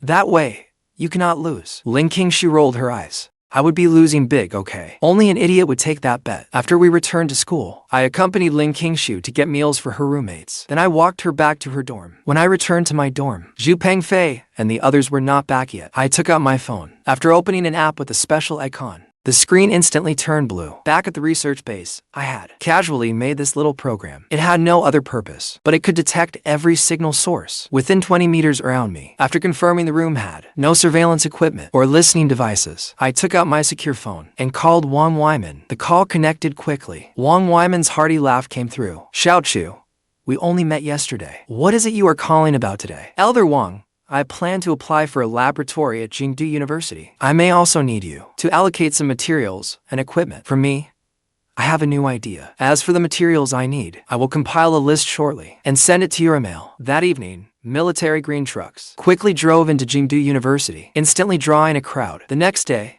I looked over the vast, empty laboratory and the precision instruments inside. I clapped my hands to encourage myself. Let us begin. Meanwhile, in the women's dormitory, Qingxue and the others had no morning classes, so they had not gone to the teaching building. Li Jin was resting, while the other two roommates had gone to the campus library to study. As for Qingxue, she was studying the stock market. That was one reason some Jingdu University professors held her in high regard. She had an exceptionally sharp instinct for finance. In just her first year of college, she turned her family's 200,000 yuan in seed money into a 3-100,000 yuan profit. That was nearly a 150% return. But just then, beside her computer desktop, an email notification suddenly appeared. When she saw the email, Qingxue froze for a moment, then swiftly moved the mouse and opened it. It was an email from Jingdu University. Qingxue quickly scanned the email's contents. Then she let out a shriek of wild joy in the dorm. No way. Is this real? Oh my god. Professor Zhang actually wants me in his combined master's and doctoral program. The Professor Zhang she meant was a renowned finance professor at Jingdu University. He was also one of the country's foremost authorities in economics. He had even helped draft legal codes and bills concerning the economy. At first, she had considered applying for his graduate program. She never expected to be admitted directly into the combined master's and doctoral program without an entrance exam. Once she completed her undergraduate degree, she could immediately enter his combined master's and doctoral program. She immediately took out her phone and quickly sent me a message. Xiaoyu, Professor Zhang Chunlin from our college, wants to take me into his combined master's and doctoral program. He is a leading authority in economics. Li Jin leaned over, staring at Qingxue in amazement. She asked, Qingxue. This Professor Zhang you mean? Is he the one who spoke with you before, saying you were welcome to apply for his graduate program? That elderly economics professor at their School of Economics and Management. Any student studying an economics-related major had, more or less, heard this old professor's name. Yes, hurry and call the other to back. Lunch is on me today. Let us all eat out. 1 week later, Xiaoyu's phone began ringing. I checked the caller ID. It was Wang Wyman. Elder Wang. It is Xiaoyu. What is it? Normally, Wang Wyman would never call me himself, especially not after 9 at night. Xiaoyu, I am truly sorry to disturb you so late, but there is an extremely urgent matter that requires your help. Wang Wyman paused briefly, then continued. How many sets of nano armor does your laboratory have ready for use? 9 sets. Good. In half an hour, someone from the military will arrive by helicopter to take you to military command. Bring all 9 sets of nano armor. As for the military's situation, come here first. I cannot discuss the details over the phone right now. Half an hour later, carrying the nano storage cases from the laboratory containing 9 sets of nano armor, I boarded the military helicopter. Through the night, we sped toward the military base in Jingdu. What happened? Why is it so urgent? I do not know. Our orders are only to transport you. We know nothing else.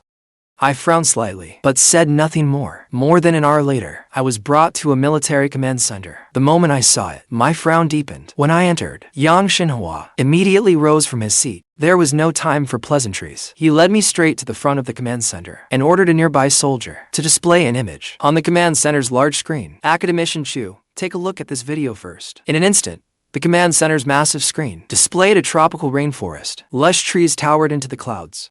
At the center of the footage, several dogs clad in steel armor appeared. Yes, dogs. Their entire bodies were covered in steel, and they were 2 or 3 times larger than ordinary dogs. Savage fangs protruded from their mouths. Thick saliva dripped continuously from their jaws whenever it struck the ground.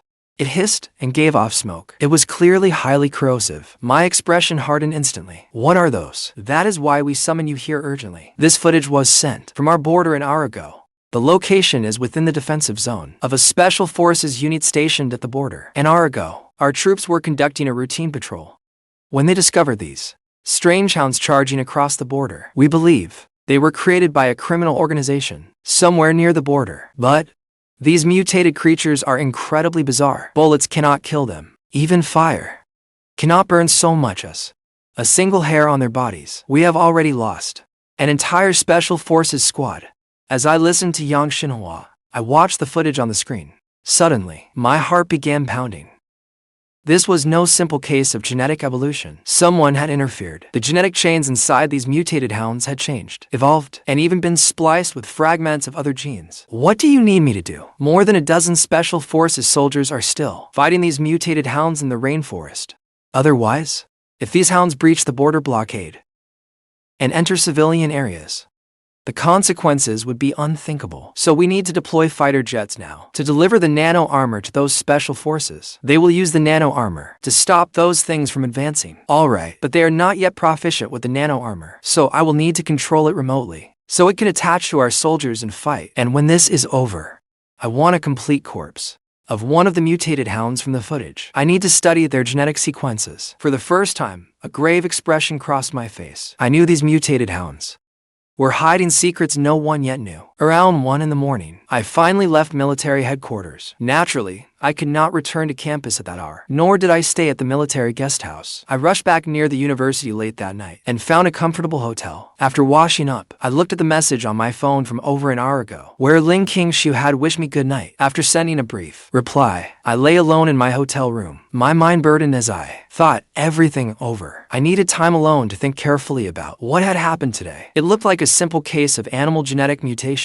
but for me, with the eternal knowledge vault, I had to consider far more. Just then, my phone chimed repeatedly.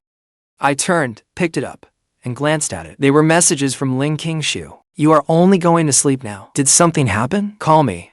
Seeing her messages, I took a deep breath and picked up my phone with trembling hands to reply. But Qingxue called the very next second, forcing my trembling fingers still. I took several more deep breaths. I even rushed into the bathroom and splashed handfuls of cold water onto my face. It cleared my head a little. A moment later, I returned to the room and answered in a normal tone. Xiaoyu, are you asleep? Not yet. What is wrong? Did you not go to sleep earlier? You woke up that quickly? I could not sleep. What is it? Did you miss me? A little. I just saw your message. Are you unhappy? Girls are incredibly perceptive. From the way I had texted, she must have sensed that something had happened to me, and I was in a particularly low mood. Why would you say that? Maybe we are just in tune with each other. I just know you are unhappy. So you called me?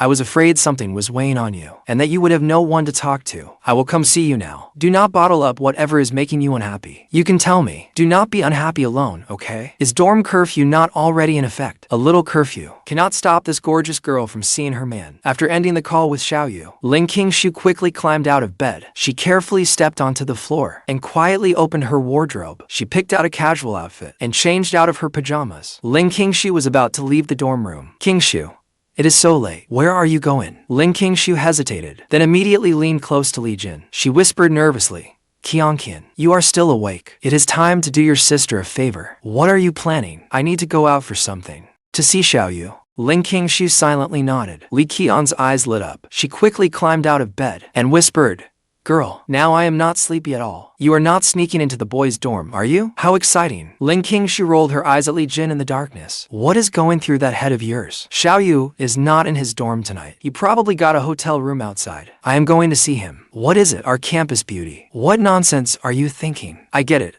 I get it. So, what is the plan? Climb out the window. Once, when their dorm went shopping together, they returned late and missed curfew. They had done this before. Asked a classmate to quietly open the lobby window of the women's dorm for them, then climb through it and sneak back inside. We will quietly head downstairs first. Once we make sure the dorm supervisor is asleep, I will climb out the window. You just need to close it behind me. Li Jin nodded without hesitation. Then she grinned mischievously. Fine, but promise me this. You two must be careful. Oh, go on. Soon, the sneaky pair arrived downstairs at the women's dorm. After opening the iron gate separating the dorm floors, they quickly reached the first floor lobby. The dorm supervisor usually rested in a small room on the first floor of the dorm, but the room where she stayed was dark now. Outside, moonlight faintly spilled across the ground. Qingxue and Li Jin hurried to a window along the lobby wall. Together, they carefully opened it. Then Qingxue nimbly climbed up from the floor onto the windowsill. She turned to Li Jin. I will get going, then. Remember to lock the window. Li Jin gave her an okay sign. The next second, Qingxue quickly climbed through the window and landed on the ground. But someone had somehow left an empty soda can beside the window. When Qingxue stepped down, she stepped right on the can, making a loud clattering noise. In an instant, the dorm supervisor's room lit up. Which little brat from the dorm is it this time? Always climbing through windows to dodge curfew. Qingxue's face changed the moment she landed. Girl, run. Be careful. Qingxue immediately sprinted away. Li Jin slammed the window shut. She glanced at the moving shadow inside the room and saw the supervisor had not come out yet. She quickly ran back into the hallway. A close call, but they made it. Half an hour later, Qingxue knocked on the door of my hotel room. Seeing Qingxue standing prettily at the door, I asked curiously, How did you get out? Did you not know? The lobby window on the first floor of our dorm can be opened from inside. I climbed out through it. Mr. Chu, I came all this way. You are not going to leave me standing outside, are you? I stepped aside. Once Qingxue came in, she jumped straight onto the bed, pulled back the covers, and patted the empty space beside her. She beckoned to me with an expectant smile. Come chat with your big sister and help me unwind. A smile slowly appeared on my troubled face. After carefully hiding my emotions, I smiled and walked over to Qingxue. Coming to see me this late? Are you not afraid of me? I am not afraid of you. I stared intently at Qingxue until her cheeks turned slightly red. Is that why you are unhappy? I shook my head. You cannot tell me? I gave a slight nod. Qingxue took a deep breath, then naturally lay down across my lap. Looking up at me, she smiled. All right, if you cannot tell me, then do not. But the next moment, she heard my stomach growl. Are you hungry? A little, I thought. Since this evening, I had taken a bath, then gone to military command, and now returned near the school. So far, I had not eaten a thing. It was fine until Qingxue mentioned it. Once she did, I really felt hungry. Want some late-night food? Did you not say earlier that you did not want a snack? She looked up at me and said, Delivery will take a while. Want to watch some television? She grinned smugly as she spoke. I am telling you, I found an amazing drama series recently. I nodded slightly. Qingxue immediately shifted in my arms, adjusting her position to something more comfortable. Once she snuggled back into my arms, she put on a romance drama she had been following, and we watched quietly. I did not say anything either. I simply held Qingxue and watched television with her on the bed. The night was tranquil, and the room was perfectly quiet, other than the sound from her phone. There was only Qingxue's laughter when she saw a funny scene. She also had a habit, especially when she was in my arms. Whenever she laughed, She loved to squirm around. Before long, Qingxue suddenly went still. What are you thinking about? Our future. I am imagining what our home will be like. There will be a sofa and rug we picked together, and an open balcony where we can feel the breeze. We could even fill it with pots of flowers and plants we grew with our own hands. In the kitchen, a pot of soup I made for you will be gently simmering. Maybe we could also adopt a little stray cat together. When evening falls, I will stand before the floor-to-ceiling window, watching the city lights and traffic outside. Then, when the door opens, you will call cheerfully into the room. I am home. I will run over and hug you. Our little cat will curl up at your feet. The cat will be yours. The stars and moonlight outside will be yours too. And me, I will be yours too. After saying all that, Qingxue slowly looked up at me and smiled. Do you think we will have a future like that? Of course. We will love each other until we are 80. What? Are we supposed to start fighting at 81? Of course not. I suddenly wish I could see 60 years from now, to see whether I am still with you, to see the answer, to see how many children we will have then, and whether we will dance together in the park. When our grandchildren ask me how I won you over back then, I will tell them, no. Your grandmother chased me first. She was even cuter than you when she was young. If, by then, those little rascals do not want to brush their teeth, I will tell them, if you do not brush your teeth, you will end up just like your grandma, a toothless old lady with sunken lips. Honestly, you are the toothless old lady. You will be a toothless old man. That night was the only night I did not enter the eternal knowledge vault to study. Every night before that, I spent most of my time inside the eternal knowledge vault, studying all kinds of science and technology. But today, I wanted to give myself a break. Time slowly passed. The night grew dark and heavy. The central air conditioning in the room blew out a faintly cool breeze. Yet across my forehead, cold beads of sweat began to form. My handsome brows were tightly furrowed. My face twisted in agonized pain. No. I bolted upright in bed. When I saw the faint light of dawn outside, I finally let out a long breath. Qingxue, sleeping beside me, was jolted awake by my scream. Still groggy, she rubbed her sleepy eyes, then immediately sat up and leaned against my chest. As she listened to my racing heartbeat, she looked at me anxiously. What is wrong? Did you have a nightmare? Qingxue leaned close to me, smiling softly. It is okay. It is okay. I am right here with you. Go back to sleep. I squeezed Qingxue's soft hand. After letting out a breath, I lay back down beneath the covers. But though the nightmare had woken me, my heart had not settled. A tremendous turmoil had begun to rise within me. The next morning, Qingxue got up early. Qingxue, you are dressed up so much. Are you trying to make your Xiaoyu drool? Careful. You may not make it back to school tonight. This is our first time going to an amusement park alone together. Of course, I have to look nice. TSK, a grown daughter really cannot be kept at home. When Wang Wyman called me, I hesitated for several seconds before answering. Elder Wang, what is it? Xiaoyu, the military's research results. Arin, when do you think you will have time to come take a look at the military research facility? There has been a major discovery. We identified the genetic code. Is it urgent? Yes. The genetic code we found is very strange. It is a genetic code that has never appeared on Earth before. When can you come see it at the Military Research Institute? I hesitated for a few seconds. Give me a little more time. I want to stay at school a while longer. Did something happen? Not exactly. I have just been exhausted from being so busy lately. Want to get some proper rest. I do not think I am all-powerful, especially when dealing with something unknown like this. Although, I had prepared myself to accept certain possibilities. Still, for now, I wanted to be selfish just once. The world keeps turning without any one person. Sometimes, I even thought I could simply stay at school and live an ordinary student's life. After graduation, I could date Qingxue properly, then marry and have children. I would not need to demand so much of myself. A quiet, contented life would not be so bad. Then how long will you rest? You may be the one who can solve this. Right now, neither the researchers at the Wake Academy nor the military researchers can do anything about the genetic code extracted from that mutated hound. They are completely at a loss. That was why he had called me. Maybe I could find a solution. I let out a long sigh. I am not sure. Maybe I will take a long vacation for a while. Yes. In the end, he sighed softly as well. Perhaps that is for the best. Then rest well at school. I truly had done enough for my country.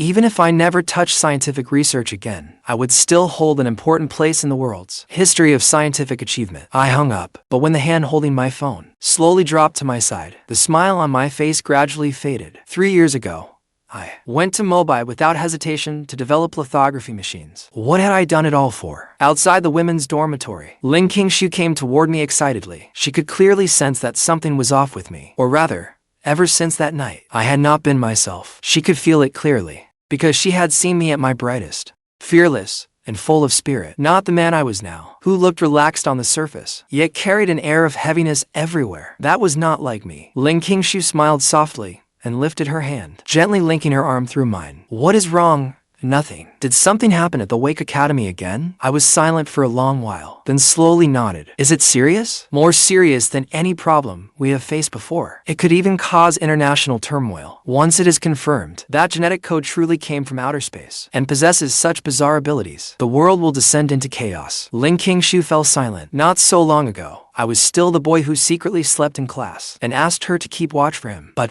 in the blink of an eye, I had become involved in matters on this level. So, why was I hesitating now? Because of her, or because of the responsibility in my heart? She had always known that my sense of responsibility was, in truth, far stronger than I ever let show. Was I afraid? Afraid I could not bear such responsibility? Thinking this, Qingxue suddenly rose onto her toes and kissed my cheek. Then she suddenly let go of me. Pretending not to care, she said, Go. Go back to where you are needed. I was a little stunned. Then we are not going to the amusement park today. Qingxue smiled.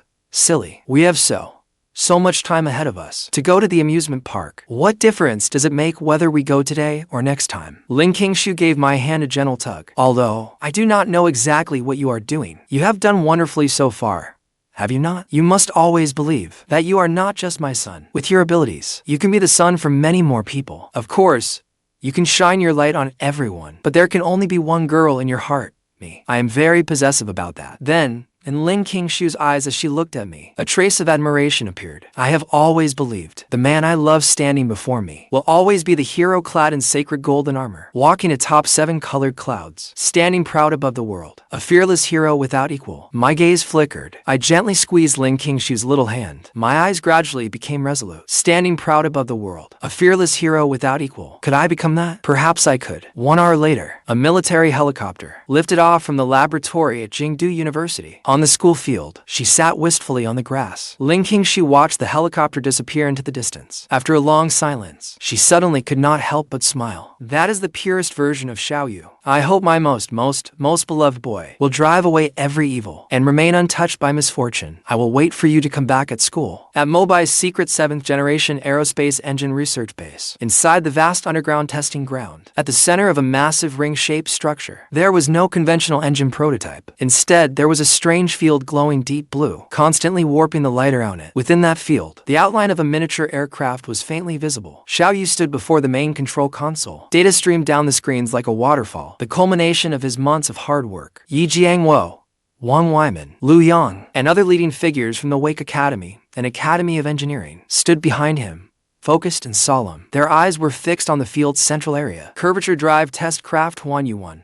Activate. Initiate the first stage propulsion test. Within the warp space, the shuttle-shaped test craft did not rely on its own power. Instead, it moved with the bent space itself, beginning, in a way that defied intuition, to glide slowly forward. The speedometer readings began to climb. Its initial speed was not remarkable, but this acceleration did not come from reaction force. Space itself was carrying the craft forward. Thunderous cheers erupted throughout the control center. Many white-haired experts embraced each other and wept. Well done, kid. You have once again rendered an incomparable service to our country and our people. This is a breakthrough for the ages. I looked at the stable data on the screen, and the dreamlike scene at the center. A relieved smile appeared on my face, but deep in my eyes, there lingered a depth few could discern. Meanwhile, at the study hall of Jingdu University School of Economics and Management, Qingxue had just finished an advanced financial theory class. Holding her books, she walked down the tree-lined path back to her dormitory. Autumn sunlight filtered through yellowing ginkgo leaves, scattering dappled patches of light. Her phone vibrated. On the screen, a message appeared through a specially encrypted channel. Phase objective complete. All is well. Do not worry about our fireworks date. I hold it close to my heart. My return date is uncertain, but my heart has already returned to you. Qingxue's lips curved upward into a radiant smile. She looked up at the vast blue sky to the north. An aircraft's contrail slowly streaked through the clouds. Yet beneath the calm, undercurrents were stirring. On the night Xiaoyu's team celebrated its initial success, a highly encrypted emergency intelligence report was delivered to his temporary office.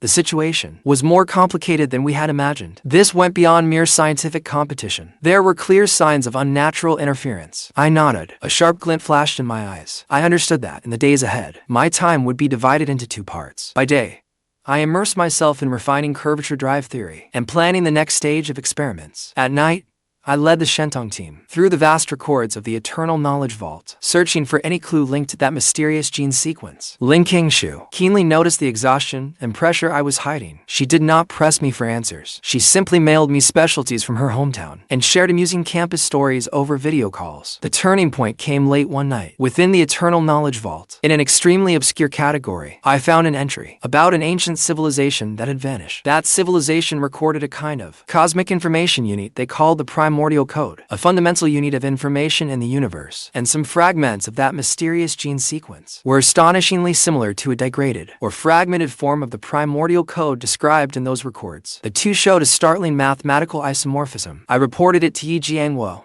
and the highest levels of command. We have to stop them. If this power gets out of control, it could disrupt the laws of physics across an entire region, or even trigger an unforeseeable space-time catastrophe. A war without smoke or gunfire quietly began. The highest decision-makers authorized Xiaoyu, when necessary, to deploy certain classified technologies from the Huanyu project, in coordination with the relevant departments, to infiltrate the target laboratory and obtain intelligence, and destroy it if necessary. Finals were approaching at Jingdu University. Qingxue stayed up late studying in the library, preparing for an important examination in her major. As she rubbed her aching eyes and packed her books to leave, she found a missed call on her phone, and a message. It came from Xiaoyu's encrypted number. It contained only two words: return immediately. Qingxue immediately called back, but the call would not connect. She practically ran back to her dormitory, turned on her computer, and tried to find clues in the news. International news was calm, but obscure technology forums and social media had begun circulating vague reports. An abnormal geological event had occurred in a remote region, accompanied by a brief but intense electromagnetic pulse. Witnesses claimed they had seen warped bands of light in the sky. Tension at the Mobile base had reached its peak. Wearing a specially designed protective suit, I stood inside the cockpit of the upgraded Huanyu 1. Yi Jiangwo cautioned me through the communicator, his voice unable to conceal his concern. Xiaoyu,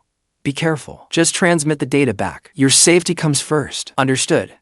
I will deliver the gift on time. The deep blue curvature cannon appeared again. Huanyu 1 glided silently into position. Then the curvature cannon struck the still writhing mass of flesh, and the laboratory beneath it, already riddled with holes. There was no explosion, only the sound of space being forcibly smoothed flat. A deep, thunderous boom. The glow below, the warp space, and that terrifying biological creation vanished without a trace in an instant. All that remained was a valley flattened completely, as though it had been plowed by a colossal force. 1 week later, beside Wyoming Lake at Jingdu University, Qingxue and I sat side by side on a bench by the water. The last rays of sunset turned the lake gold. My face was still somewhat pale. Qingxue gently rested against my shoulder, holding my slightly cold hand. You are back.